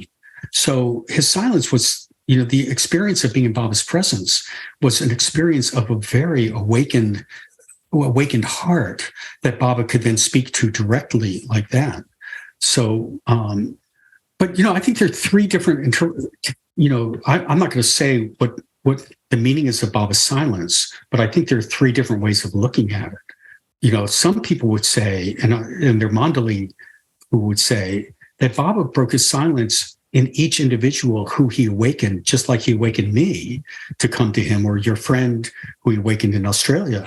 He awakens each one of us individually, and that is his breaking his silence in each of our hearts. That's one version. So when Baba said he's going to break his silence on such and such a day, maybe there were some mass of people that he awakened that particular day. That's one possibility. Or it could be the yogi's always changing his mind kind of a thing, where he would say something and then not do it, just to sort of pull the rug out from under people. Exactly. And to test and to kind of separate the wheat from the chaff kind of thing. But another possibility, and this is something that also many people believe, and I think there's basis for it, is that there will come a time at some point when Baba does break his silence. And Baba did say the breaking of his silence would coincide with this massive change that would occur. And he said it would be a sudden change. And he said, it's a change that would bring about a massive level of, he said 3/4 of the world would be destroyed when he broke his silence. I wanted to ask you about that. So are you saying that he said that the world population, that what would be about 6 billion people will die and we'll have 2 billion left? Is that what that means? So when Meher Baba said that, he said that in 1957, right, in a statement that's called his Final Declaration, which is his statement about what's to come. And he said that when he breaks the silence, 3/4 of the world would be destroyed. It caused a lot of upset at the time. And so later on, Baba gave what he called his clarification of his Final Declaration. There were a number of things that Baba covered in the Final Declaration, of which that was one of them. And for each of the points that he made, he clarified which statements were made in our language, meaning the language that, literal, that we can understand. This is, that makes sense. This is what's going to happen, blah, blah, blah. Then there were statements that he said were made in his language alone. In other words, things that it sounds like we could understand them, but actually I think you'd only understand them in retrospect. I don't think you'd understand them prospectively. So in other words, it might be a symbolic sort of thing where we're not talking about literal destruction, but some kind of a transformation, and maybe 3/4 of our current, commercial enterprises will no longer exist because they don't belong to in a more enlightened world or something like that. Right. And I'll give you another version of that in a moment. But the third category was things that were said in his language and our language simultaneously. The statement about 3/4 of the world being destroyed, he said, was in his language alone. So it doesn't sound like 6 billion people being gone. Mm-hmm. I have heard one of the Mandali, who's very, very close with Baba, one of his closest male Mandali, a man named Bal Kalchuri, he suggested that the 3/4 of the world meant 3/4 of what are called unnatural sanskaras, or impressions of the mind, would be destroyed. And we can get into sanskaras later on. I think that's on a list of some of your questions, Rick. Yeah. But but the sanskaras has to do with the tendencies of the mind to identify themselves as being other than God. And so he said that, another way of understanding the 3/4 of the world would be destroyed is 3/4 of those impressions would be gone. So there's something just to recall. There's something in the Upanishads or someplace about how, I mean, it's sort of not literal, but somehow that the world or that life is 3/4 absolute and 1/4 relative, or something like that. And that for someone living in a state of enlightenment, that's their ratio. They're predominantly, there's no world, nothing's ever happened, and that's their reality. But then more superficially, there's the world of activities and things happening. So who knows? He could have been alluding to that notion. Well, it seems like what Baba said might be kind of consistent with that. Because it wasn't he said that everybody's going to become God realized. I think what he was saying was that there's going to be this huge shift in consciousness that people can be much more God conscious, right, and much less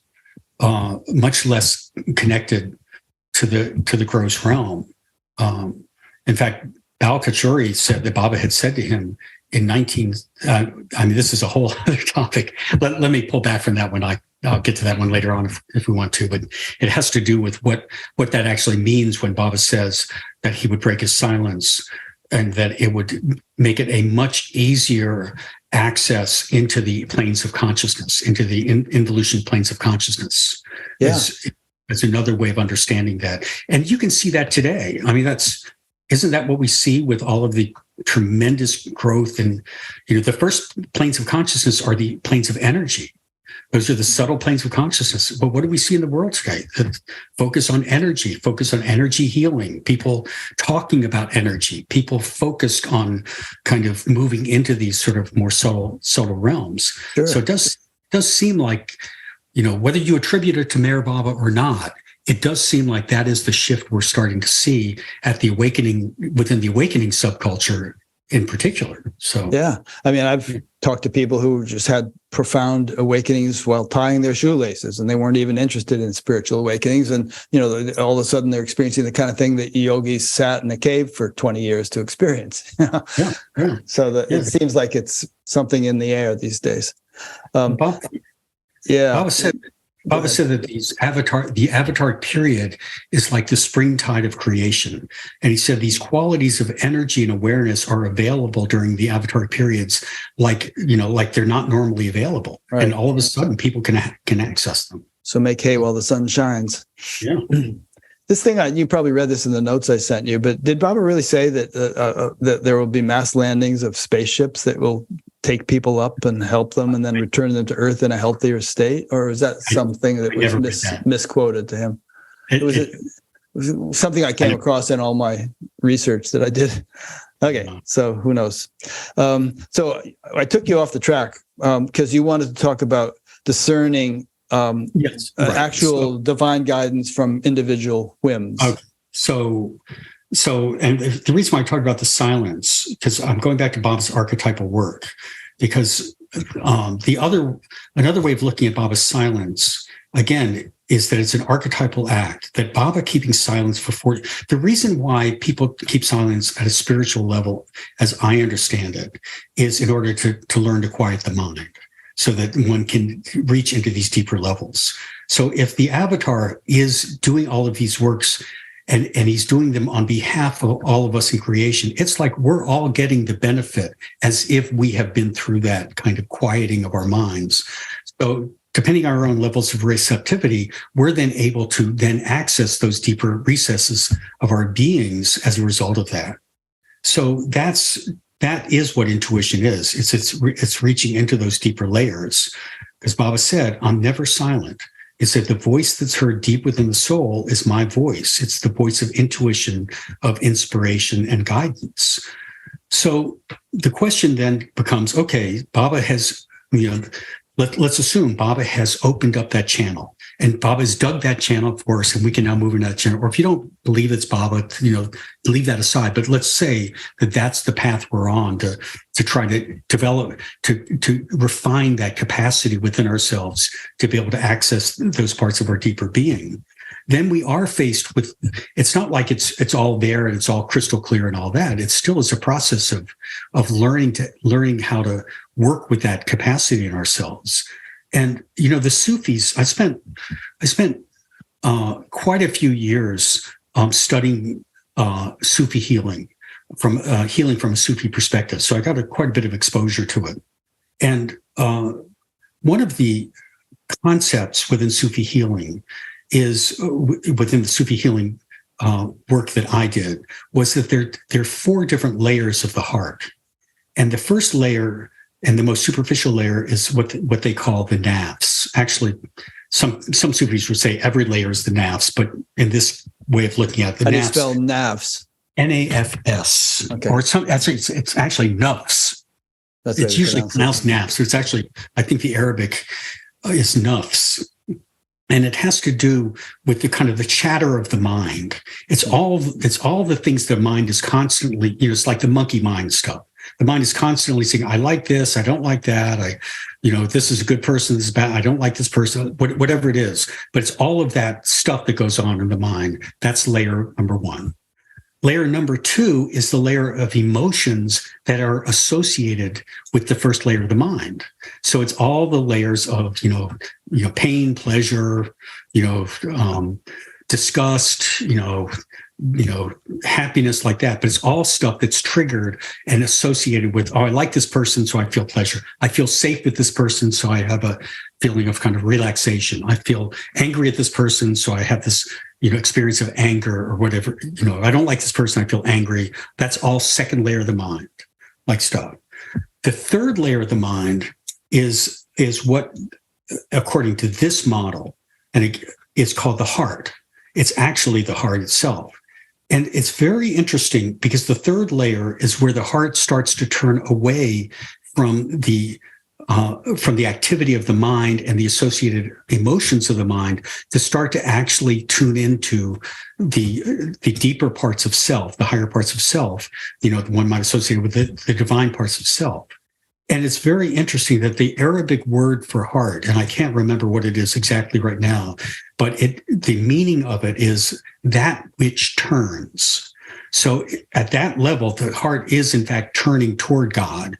And that's where you start to actually have access to what we call intuition. And the fourth layer of the heart is called the secret. And I can't really speak a whole lot about that, but I think it's where, rather than sort of turning, you're now kind of fully established in that, in that realm of hearing the voice of the divine, or hearing the voice of the higher self, or whatever, or God, or whatever words you want to put to it.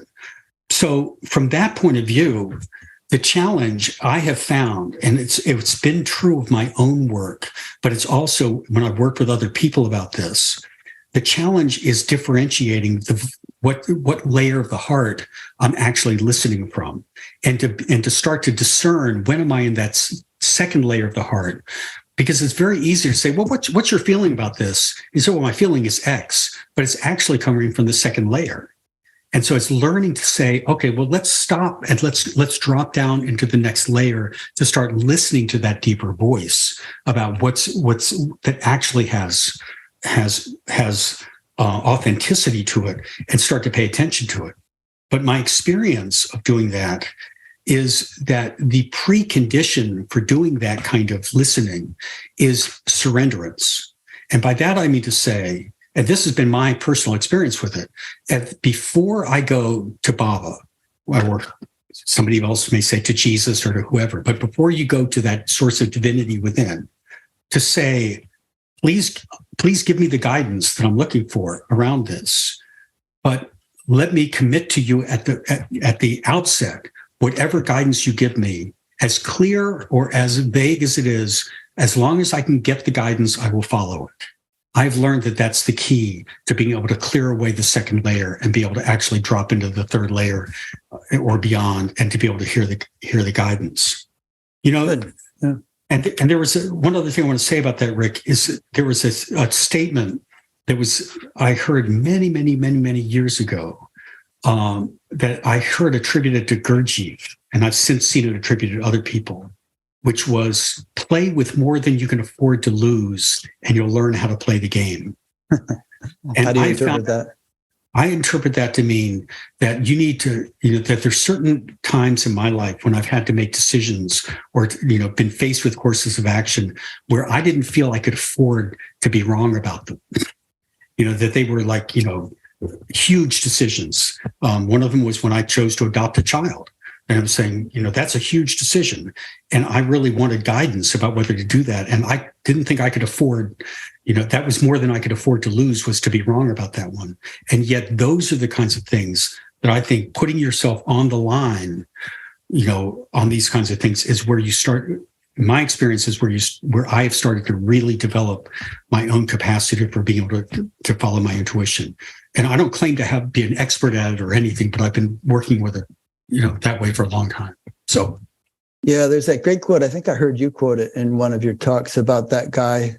Who was it that said, there's great to commit yourself to a course of action. That once you do that, then all kinds of resources and support come your way, which otherwise wouldn't if you're wishy-washy. Remember, that quote? Yeah, I do. It's from Henry Murray, and it's associated with a quote from Goethe. Right. Which is, whatever you can do or dream you can, begin it.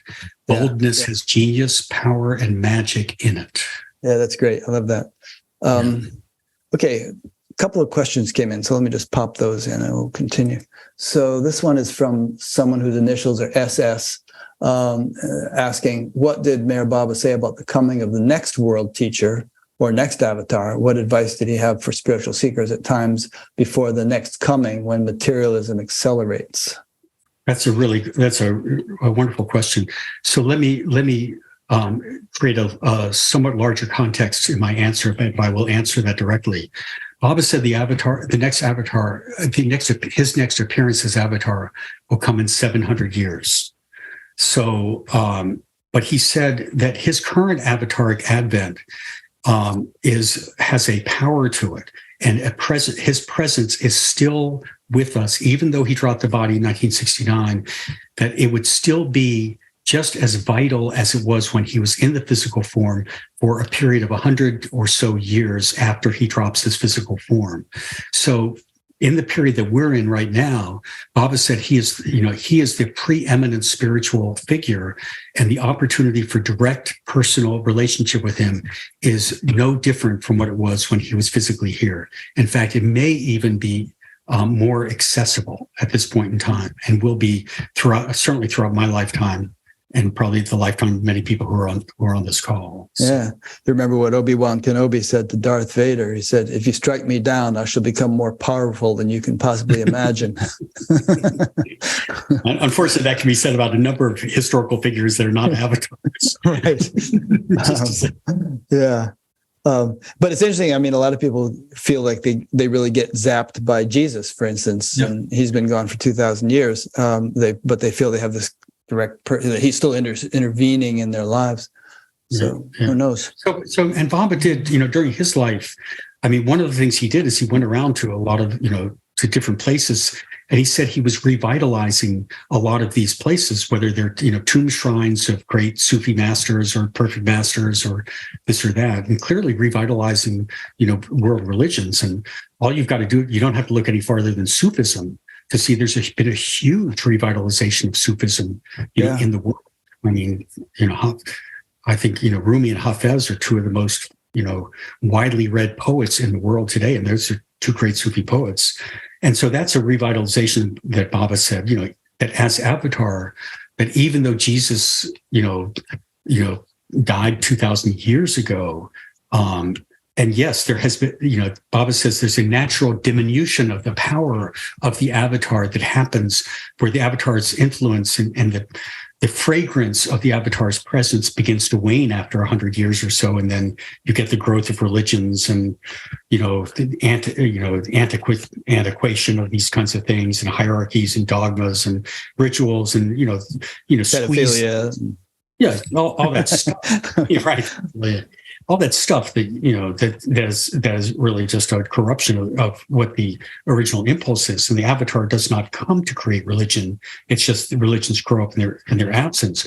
But it's also true that the avatar, when the avatar comes, he does come and revitalizes all of the religions of the world. And Baba said part of his mission would be to bring together all religions together like beads on one string. He didn't come to replace religions. He came to awaken the vitalization of God within each religion, or within no religion at all. Yeah.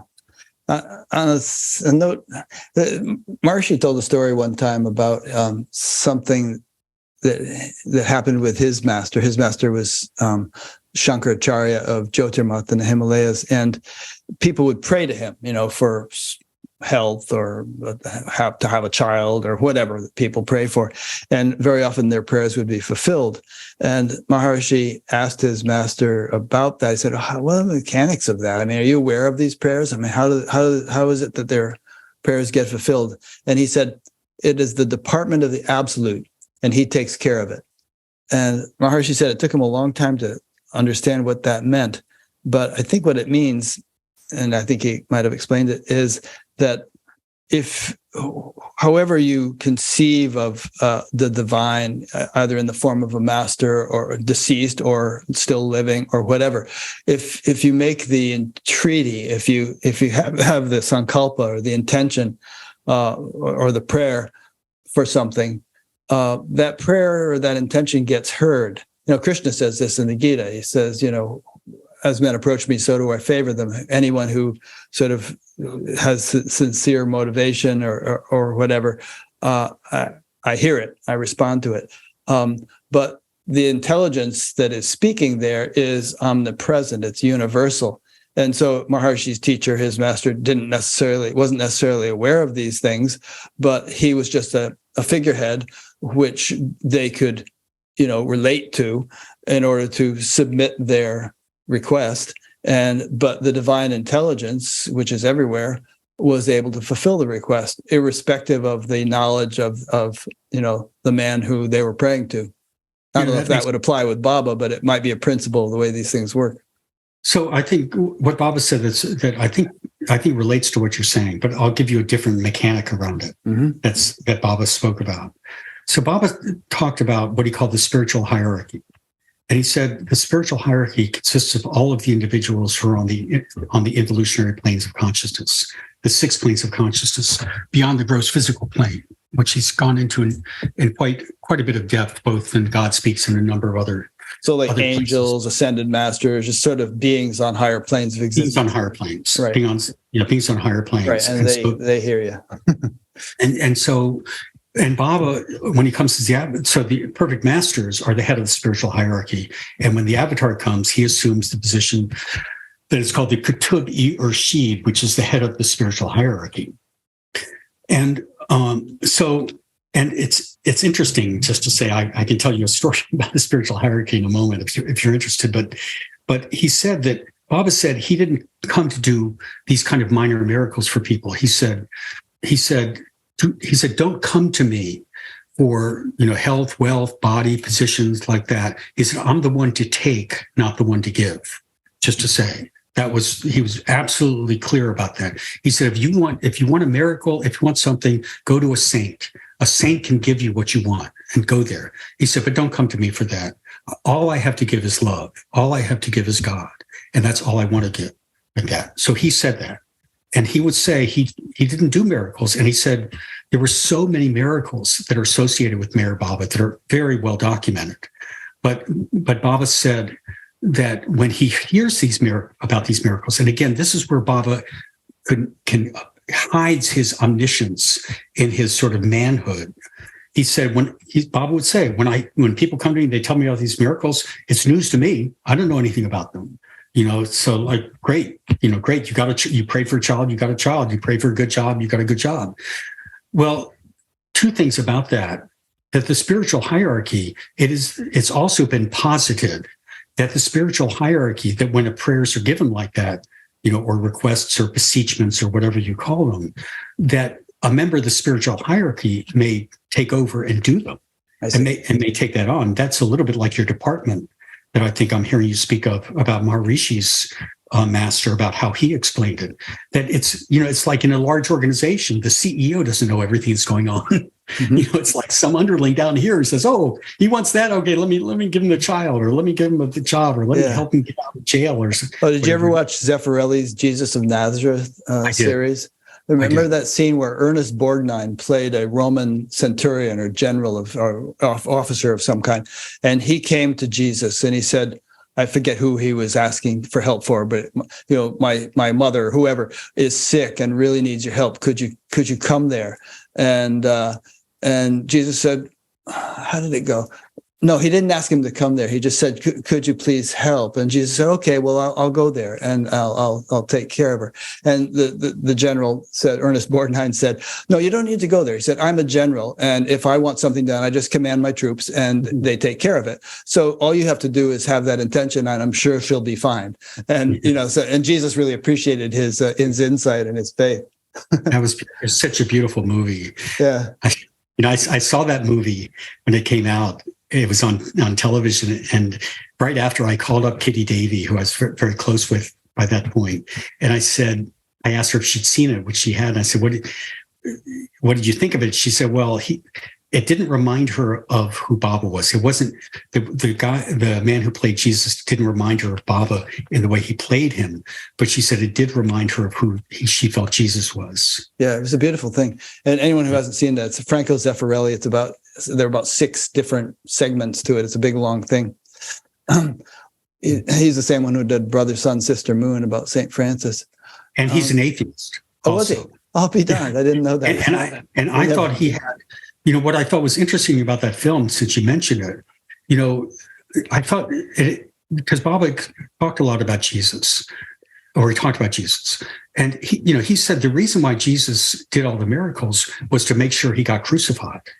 That he didn't do them to have fun or to sort of, set himself up. He did it to push create people's buttons. And so when you watch the film, and when Jesus is giving the Sermon on the Mount, and you see all of these people, or a better one is with the loaves and the fishes, where all these people are just ecstatic about, all the fish and all the bread and all this. And you look at Jesus's face, and you can see he's not ecstatic. It's like a chessboard he's arranged, and he's setting all the pieces up to help effect the result that he's looking for there. So I thought it was an incredibly insightful film. Yeah, cool. Fascinating that Zeffirelli was an atheist.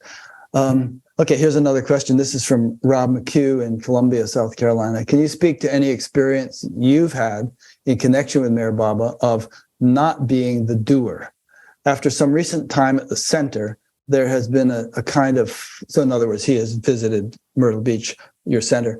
There has been a kind of a flow of events happening in which there seems to be no other explanation than I am not the doer. Wow. Let's see. I'd have to really think about that one. I am not the doer. I have had many experiences where I felt Baba took over, which I think is probably what he's talking about, and where I seem to be, I'm just following the breadcrumbs of what he's laid out for me, and I can just step into the places that he opens up, and I can go there. And some of them have been sort of like, just extraordinary kinds of quote synchronicities or coincidences like that. But I'd say my life in general has been like that for me. I felt like Baba, the way I've experienced Baba is creating openings in my life and then inviting me to step into them. And whether that's at a career level, because he's given me extraordinary opportunities, to sort of work in very different kinds of extraordinary kinds of situations.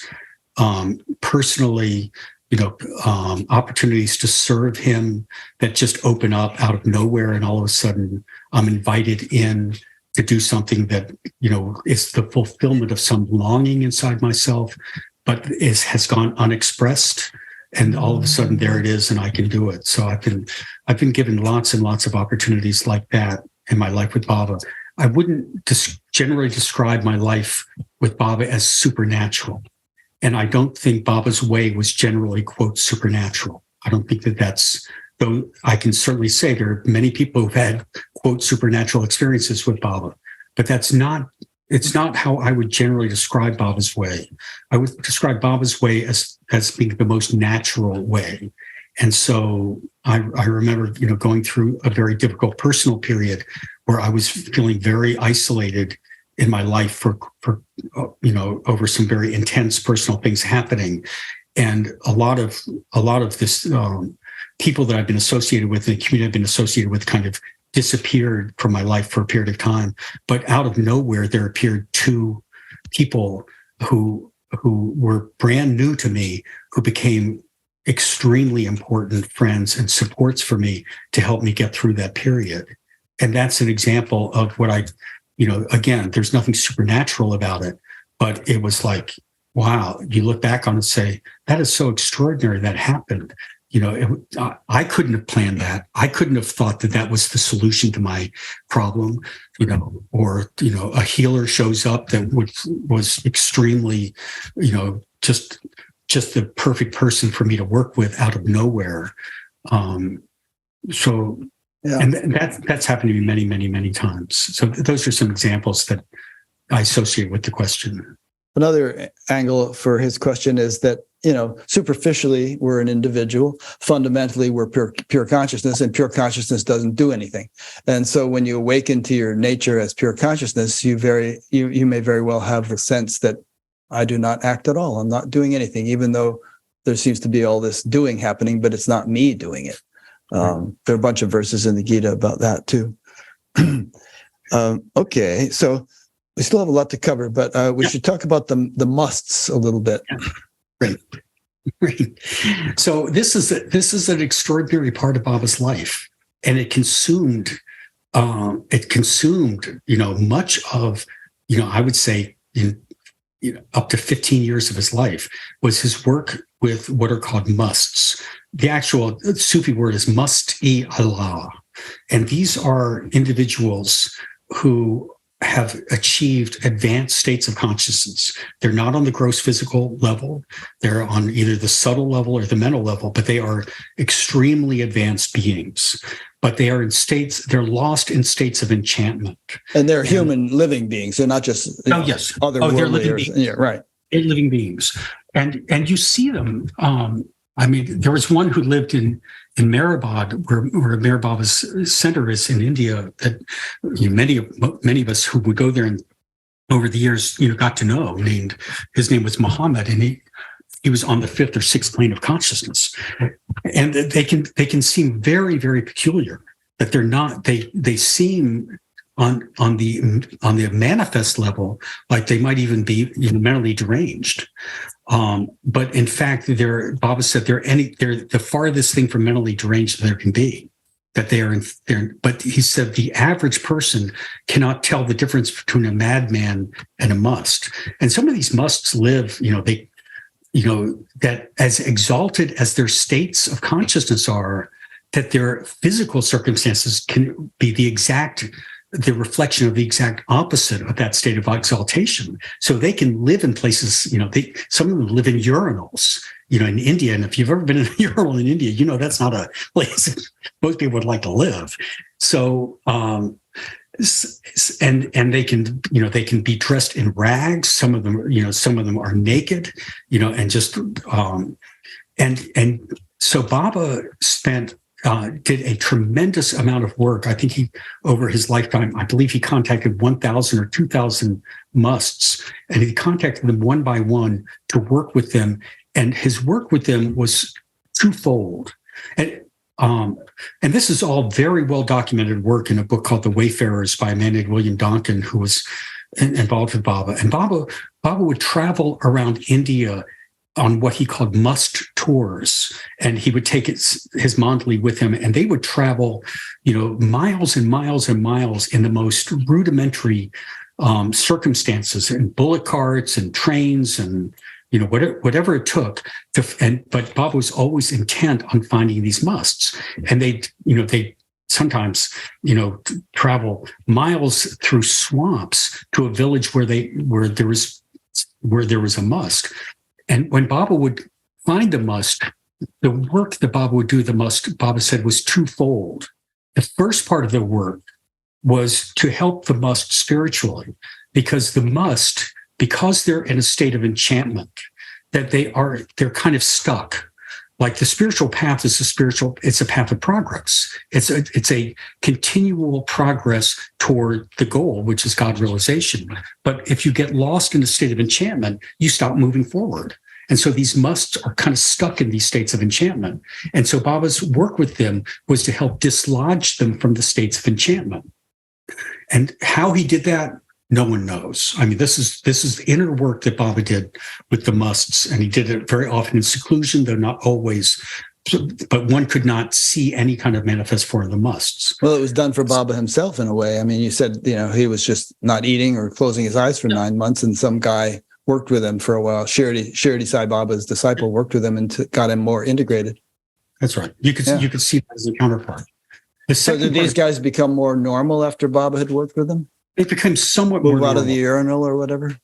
They were able to keep moving. They were able to keep moving spiritually. They didn't necessarily change their physical circumstances that much from what I can see. Mm-hmm. Baba said that actually the experience of being a must for some musts actually impacted their brains. So there was a certain amount of mental damage that was done. But he said in their next birth, they would experience normal brains, and they would come back at the state of consciousness that they had achieved, and they would move on from there. So it's a fascinating part of his work. And I presume that the purpose, it had a larger purpose than just helping these 1,000 or 2,000 guys, because somehow they were pivotal in the shift of world consciousness. And by freeing them up in their progress, he was enacting a larger influence in the world. Absolutely, because Baba said the second. So I said there were two purposes in his work with the musts. One was to help them spiritually, and the second one was to give them a share of his universal work. Mhm. So Baba said his universal work had to be, that he shared his universal work amongst the spiritual hierarchy. It's the job of the spiritual hierarchy is to carry out the plan that Baba puts in place that is going to affect the change, the transformation of consciousness. But it's being done at such a broad, universal or multi-universal level that the entire spiritual hierarchy participates in it. So he was able to use the musts to help carry forth a portion of that work, which of course was helpful for the musts too. That it's, anytime you do service for God, you're actually serving yourself. Baba said, you're not serving anybody else. You're really the prime beneficiary. Yeah, you're right. You are the primary beneficiary. So that was Baba's work with the musts. And it seemed like he worked with a number of proxies like that. He would work with poor people, washing their feet and putting his forehead on their feet, and work with lepers or animals and different things. And somehow I read somewhere that in doing that, he felt like it was having a ripple effect for all people of that sort. They were like just representatives of the larger circle of poor people or sick people or whatever. It's a really good point. And I don't know that Baba ever said that per se. Baba was not prone to explaining himself, just to say. So, a lot of what someone else was explaining that was right. Their interpretation of it. I think they're fair interpretations, but they are interpretations. But Baba, one thing that in the 1920s, Baba was in Mehrabad, which became his primary headquarters in India and is still today. And, he set up hospitals and, free hospitals always, and ashrams, and he had schools and free schools and, all kinds of stuff like that. And then he would have these things operating for a while. And all of a sudden, on a moment's notice, he would end them. And okay, we're ending the school, we're ending the hospital. Must have been rather inconvenient for the people in the school or the hospital. He always arranged for them. Invariably get them into another school or something. That's right. He invariably did that with anyone who was dependent upon him. Mm-hmm. Before he would end things, he would make sure there was the money for them or the circumstances that supported them. But people would ask him, like, this hospital is really great. Why, it's really doing good work. Why don't you do it? And Baba would say, the metaphor Baba used for that, he described that as the scaffolding of his work. He said the work he's doing is at a totally different level of reality of what he's doing through these hospitals and schools and ashrams. He's creating something at a whole different level. And so what we see is sort of the external part of the work. But he said, actually, it's like the scaffolding of a building. That the hospital itself is just scaffolding. And he said, just like in a building, when the building's done, you take the scaffolding down. That was how Baba described all of that. Quite an inscrutable character, the way he worked. Oh, yeah. Did he say more about the new humanity in terms of, was he predicting like an age of enlightenment or a golden age or something like that? And did he elaborate on what that might be like and when it might dawn? So, in his discourses, in the Book of Discourses, and folks who are watching this who are not familiar with them, it's really a beautiful, extraordinary book of discourses on different topics about the spiritual life. And one of the first of the discourses is called The New Humanity. And this was back in the 30s, just to say, way before New Age stuff was being talked about generally. And he did say that there was going to be a coming period of the new humanity that would be a period of spiritual experience I don't know that he used the word enlightenments, but you can sort of associate that word with a world, a time of cooperation, of brotherhood and sisterhood, of a much higher frequency of being that people would operate on when the new humanity happened. So he talked about that in the early years, and then I think it's fair to say that the breaking of his silence is a major factor in what he said would be the condition that would bring about this period of the new humanity. But he said it would definitely come. I was interviewed by Deepak Chopra once on his radio show, and he asked me whether or not I believed that there would be a transformation of consciousness. And I said to him, I do believe that there will be one. because Mayor Baba has said that there will be one. And I think what Mayor Baba said, I take as true, the truth. But I said, if you look at where things are headed right now, it looks like we're headed toward a gigantic train wreck. I said, if you look at the trends, whether it's, at the time I was doing a lot of work in the field of pandemics, and this was years ago, way before COVID and all that. And I said, if you look at the trends around global health and pandemics, or you look at social trends or environmental trends, or, you name it, it's not looking good. It's looking like everything's going to converge at this one point. And, it looks pretty dark. And I said, I think it's fair to assume that whatever transformation and emergence of new humanity occurs, it will happen, but it will happen out of that kind of process, just like it is for me as an individual, or any individual. Before there's genuine transformation, there's a reckoning that has to occur. That there has to, all of the forces inside of us that we hold in our subconscious that are holding us in place, they have to come to the surface, and they have to be faced and then released to allow transformation to occur. And if that's true at an individual level, and I've had my experience in individual transformation, I'm sure you have too, Rick, that I think we know that that's true, that's the price of transformation is burning. And so if that's true individually, it's got to be true collectively too. So I think it will happen. But Baba never put a date on things like that. Baba said, he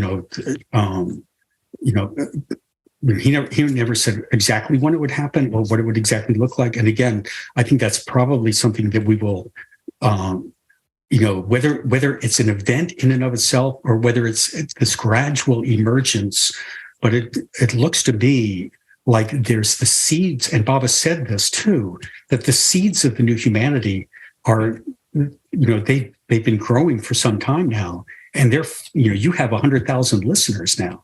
That's extraordinary. And that's, this is not the only place that people are awakening. They're awakening all over the world. Yeah. So, and you're not going to see that on the 6 o'clock news. So those who are measuring these trends, pandemics and economics and all this stuff, they're usually not aware at all of the kind of the spiritual tide that's coming in, that's rising. And hopefully lifting all boats except those which are anchored won't be might capsize as the tide rises. There's a cool thing I picked up from one of the books. It talked about the Sufi teaching about the Jamal and the Jalal. That the Jamal is the garden and the Jalal is the fire, or something like that. And that being in the garden, the main growth being in the garden is nice, but the main growth takes place in the fire. But you have to be in the garden in order to build up the capacity to be in the fire. So what you were just saying about having to sort of be purged of all the sort of dross, stored up samskaras or negativities or whatever in order to make spiritual progress. So you get to hang out in the garden a bit to gain the wherewithal, the capacity to undergo that ordeal. Yeah, I mean, the Sufis that I was associated with when I did the Sufi healing work, and I think it's true for myself, though it's a little hard to say it.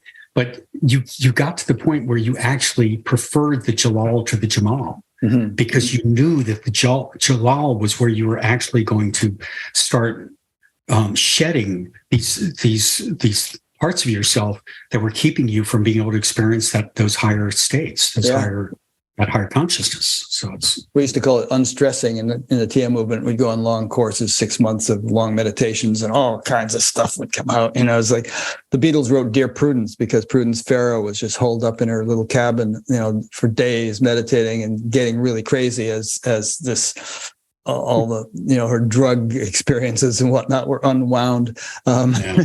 It's not fun. But then when you're done with it, boy, you feel like you've kind of like gone on the course as a broken down jalopy and you're coming out as a new Mercedes or something. You feel a big transformation. Absolutely. I mean, it's a path. This is the path of freedom. Yeah.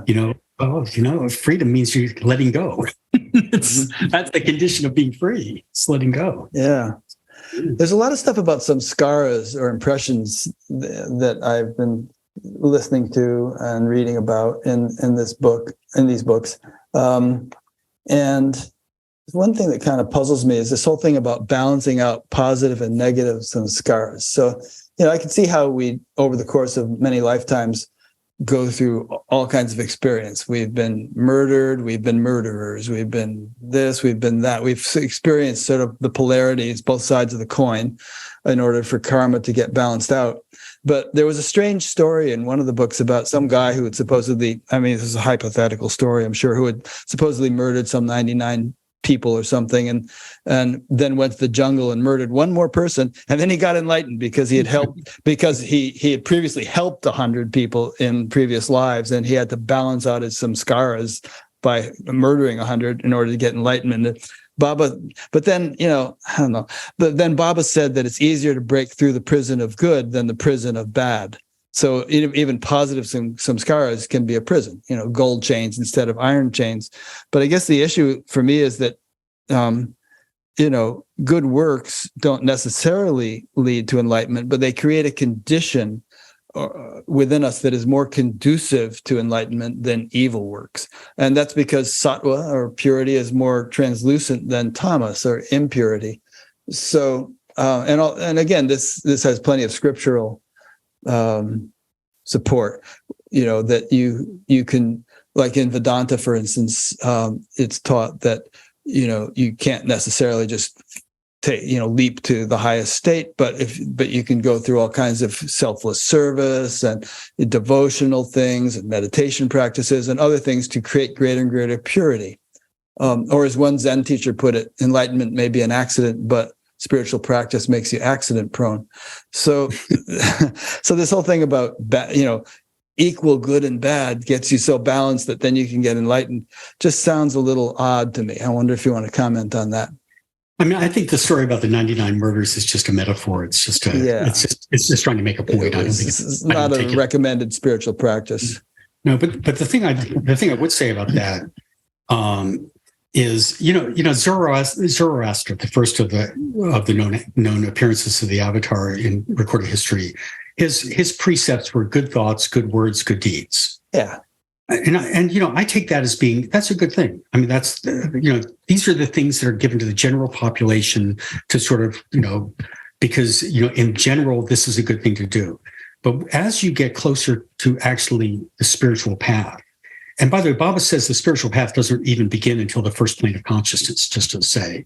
And we haven't really defined these planes, but that's right. Maybe we haven't have a chance. I don't know. All right. But anyway, he said, but as you get closer to that the terms, I think, start to change quite a bit. And that the issue isn't so much whether you do good or bad. The issue is what's your attachment to what you're doing, which of course is what Krishna spoke about with Arjuna, about, you do what you do, but be in the world, but not of it. Do your duty, do your responsibility. The fruits of action. Yeah. And there's a place that Baba said, and I think this is really, this is so right on. He said, living with me, and I'm like, it's like I'm quoting him. I'm not giving an exact quote, but it's like this: living with me is not about leading a moral life. He said, this is not the ideal life. He said, in a moral life, you try to live a virtuous life. He said, that's fine for a moral life, but it's not really a spiritual life. He said, because in that kind of life, your actions may be virtuous, but the evil part of you is still being repressed. So it's not like that's getting you, it's taking you very far.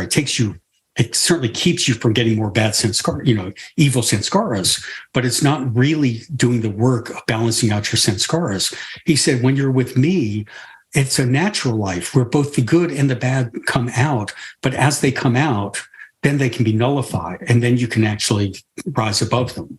And he said, that's what it means to live with a spiritual master. And I don't take that to mean, physically live with them. I think that's the opportunity I feel I have in my life with Baba, which feels very vital and alive and real and current with me. I think it's the opportunity anybody has is to lead a life. When he says lead a life with me, he means inwardly to stay connected with me, is what he's talking about there. So, the good and bad stuff, yeah, the good and the bad have to ultimately balance themselves out. But when you get to a master, that the job of the master is to eliminate sanskaras. That's why you go to a master, is for the elimination of sanskaras, according to Baba. And so the master is the one who is actually in the best position, because the master knows the sanskaras of their followers and is able to create the circumstances for allowing those sanskaras to actually come up, and then the master can then work on the eradication of them. And that's how. But if you act on some scars, you reinforce them. So let's say you're in the presence of a master and you start experiencing a lot of lust or something like that. Yep. The master presumably doesn't send you to the red light district. Right. I mean, you're able to sort of sit there and have that burned off in the master's presence. Right. So it is coming out, but it's not being reinforced by acting on it. Exactly. Right. Yeah. The working out of sanskaras doesn't mean acting them out. Right. It means that would really be a mess. It means unwinding them. It means going through the experience of them, but not giving them the energy and then the physical expression. That's which is what we did on those long courses I was talking about. I mean, you'd be meditating, most of the day for weeks, months on end, and all kinds of stuff would come up, and you'd want to do all sorts of things that you couldn't do under the circumstances. And a Maharishi would just keep saying, "Go by the clock." Just stay in the routine. Don't marry your next door neighbor or whatever you're wanting to do. And just burn this stuff off, and it'll be a lot clearer when you're done. Yeah, same. Sounds the same thing. Baba said that all of his teachings are based on sanskaras. He said because that's the whole ball of wax. It's what's keeping us bound to these false identities that keep us from knowing who our real self is. Teachings are based on samskaras. What does that mean exactly? It means that everything he's teaching about the spiritual life is essentially about how can we manage our samskaras, how to clear them out. All right, how do we attenuate the samskaras? That's right. Okay, yeah. Good. Yeah. Yep. All righty. Well, that helps to clear that up. So what major areas here have we not covered? I think we've covered most of them.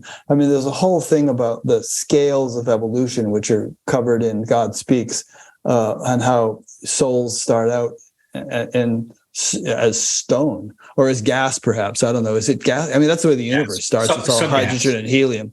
And then sub-gases. Yeah. We don't have much but gas after the Big Bang, and then eventually go through various stone, metal, vegetable, worm, fish, bird, animal, and then human. So one just a kind of and I can relate to that. I mean, that seems to be an interesting cosmology. But one thing I've always been curious about, if that's how it works, is the abundance of souls in lower life forms. I mean, there are a heck of a lot more amoebas in a pond than there are probably, human beings on Earth. And so if each amoeba has its own soul, or each mosquito or each sparrow or something, what happens to all those souls? Because we don't have that many humans. Is it like a whole beehive has a soul, and then it becomes eventually, that soul eventually rises up and I was once a beehive in some long lost incarnation? Or did he say anything about the mechanics of that? I never heard anything that he said about that, but I've had the same wonderings about that, because you're talking about group souls, for example, as an example of what that is. I don't really have an answer for that, Rick. I have wondered about the mathematics of all of this and how does it work. I just read today that there are 10 quintillion insects on the earth. Yeah. Just to sort of, give a number to what you're talking about. So it is a pretty sobering thing. And I don't have any answer to that as to whether there's what Bob has said about that. All right. So, I was just curious. And he also talked about the higher planes, like, I guess, for instance, there's a whole thing about people on the fourth plane, whatever that is, higher than you and I are probably at, which if they begin to get siddhis, and if they use them for nefarious purposes or for entertainment or to show off or whatever, they can end up falling back to the level of rock and having to work their way, or stone, having to work their way back through hey, your name is Stone, aren't you worried? I try not to read too much into that. So that's an interesting thing and then he also spoke of higher planes from which you can no longer fall. You're beyond the possibility of falling. Yeah. So Baba, I mean, God speaks again. If it's a brilliant text about the structure, the purpose and structure of creation. I'm a systems thinker kind of guy. That's what I do for a living. So, and it's very much of a systems orientation toward understanding creation. But what Baba says is that there are three basic phases in the journey of the soul from the state of God unconscious to God conscious. And the first of them is through the evolution of consciousness through form, which is what you talked about, stone, mineral, bird, fish, so on, up to human form. And then there's the process in the human form of what he calls reincarnation. And he said that typically it takes 8,400,000 lifetimes in a human form to progress to the point where you're ready to enter into the planes of involution. And then there's a process of going beyond the gross physical form into these inner states. And he describes 6 different inner states, planes of consciousness, the first 3 of which are in what he calls the subtle world, which is the world of energy. And then there's a 4th plane, which is the transitional plane. And then the 2 highest planes, the 5th and 6th, are in the mental planes. The 5th plane being the plane of thought, and the 6th plane being the plane of feeling. And Baba describes each of these planes and what the experiences of the planes and what you call the cities or the powers are that one has in each of these planes. And they're quite substantial. I mean, in the 2nd plane, you can bring, dead things back to life.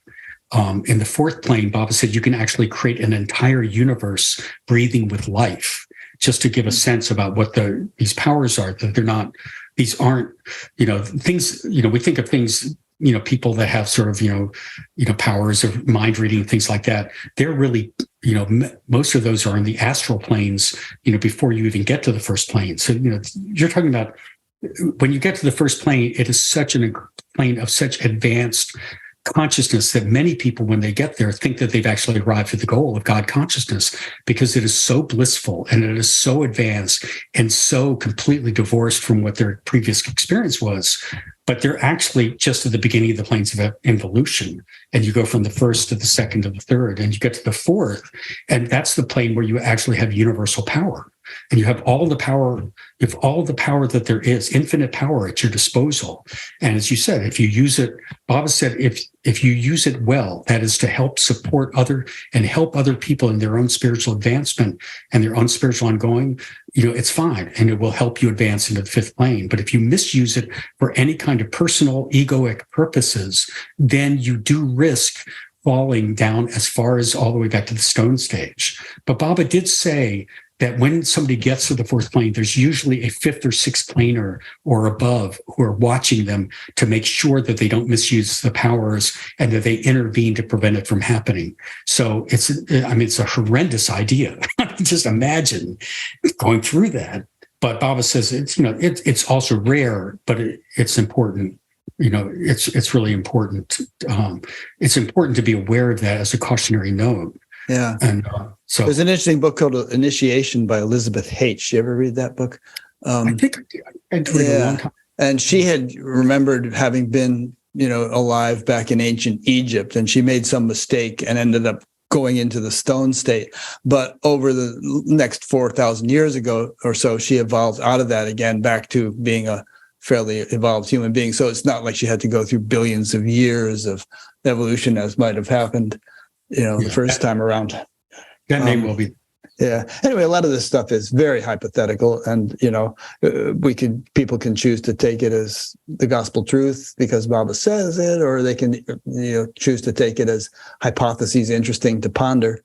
I'm kind of that way myself, the latter, with just about everything. But I'm open to the possibility that all these things are the way they are, and just to have a kind of a scientific attitude toward it, I think all of the stuff that Baba gave, about these teachings. I mean, I personally find them very profound and very compelling and persuasive. Yeah. But the essence of Baba is not that. The essence of Baba is love. And Baba made that clear. And that it wasn't that Baba insisted that people believe any of these things. In fact, Baba said that actually belief for most people is actually a pretty superficial level of personality. It doesn't really matter that much. Yeah. He said what matters is the condition of the heart. And so Baba's emphasis was always on awakening the heart. And what he wanted people to do was to develop their love, the love relationship with him, and to enter into that relation. And that's what he offered people. He said, that's really what I'm here to offer you, is the opportunity to establish a relationship with divine love. And the way you do that is to tap inside your own heart, find me inside your own heart. Baba said, I'm not this body. Don't confuse me with being this body. This body is just a cloak. It's a coat. I put it on so you can see me, so you can establish a relationship with me. Once we've established that relationship, the cloak's no longer necessary.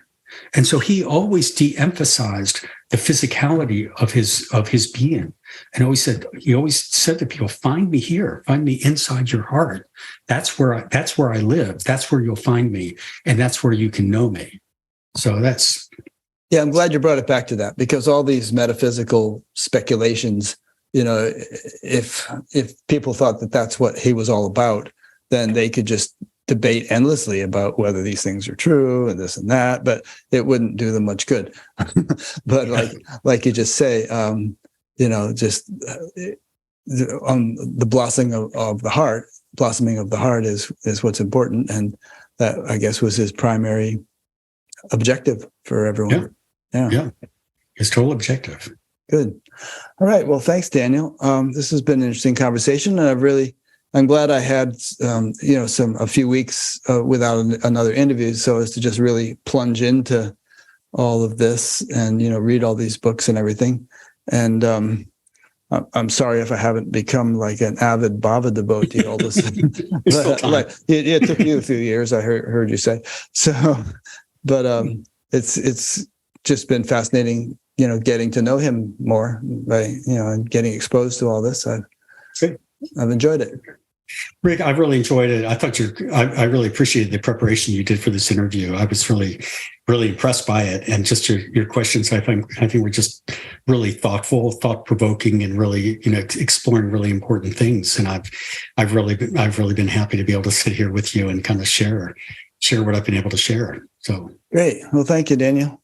Oh, and so, okay, so you're down there near Myrtle Beach, South Carolina, and there's a center there. And I imagine that there, like that fellow Rob McHugh said, he had visited there recently. So that's a place people can come to, and there must be retreats or programs or something there. Yeah, no, the center here is for anyone who's interested in Meher Baba, who wants to heard about him, wants to know more. It's a beautiful center. We've got about a square mile of wildlife refuge right on the ocean. We've got a mile-long beachfront, and we've got cabins, and people can come here for retreat. Baba was here 3 times in the 1950s, and Baba said of all the places he'd ever visited, this is the place he loved the most. And he said he would never leave. And people come here because they can experience Baba's presence really in such a vivid way here. When they come, people come from all over the world. And we don't have a retreat program per se. People come here and they pursue their own inner relationship with him in whatever way they want. But we do have programs that go on that people are welcome to attend. There are talks, or there are music programs, or discourse readings, or things like that are available to people. But there's certainly no compunction to do them, because the real essence of coming to the center here in Myrtle Beach is to experience Baba's presence. And we make it affordable for people, so it's not a difficult thing to do. And as I said, it's a beautiful wildlife refuge here. We have mile-long freshwater lake just adjacent to the ocean, and we've got wild animals on the property and all that. And so it's Sounds great. It's just so somebody can just come and pay a modest fee and stay in a cabin for a week and do a personal retreat and plug into some activities if there are any. And absolutely. Great. There's meals. I imagine they can just come and get their meals. We don't serve meals. People, there are communal kitchens, that people can in the cabins. And they can do that. And if you go to mayhercenter.org, that's where you can get all the information about coming and learn a little bit more about Baba. Okay. And then we have, there are other retreat properties, around and other centers for Baba around the world in the U.S. And so, Good. Yeah. Well, I'll make sure that I'll link to the mayhercenter.org. And I've also created a page where there'll be links to various other resources. Like, some of these books I've mentioned can be downloaded for free from various websites. And anyway, you guys don't seem to be about the money. It's a lot you can tune into. Baba never wanted money to be a factor for people. Yeah, that's great. So Good. Well, thanks, Daniel. Appreciate spending time with you. Yeah, me too, Rick. Thanks so much. All right. We'll be in touch. Okay. Take care. Okay, bye. Thanks, everybody.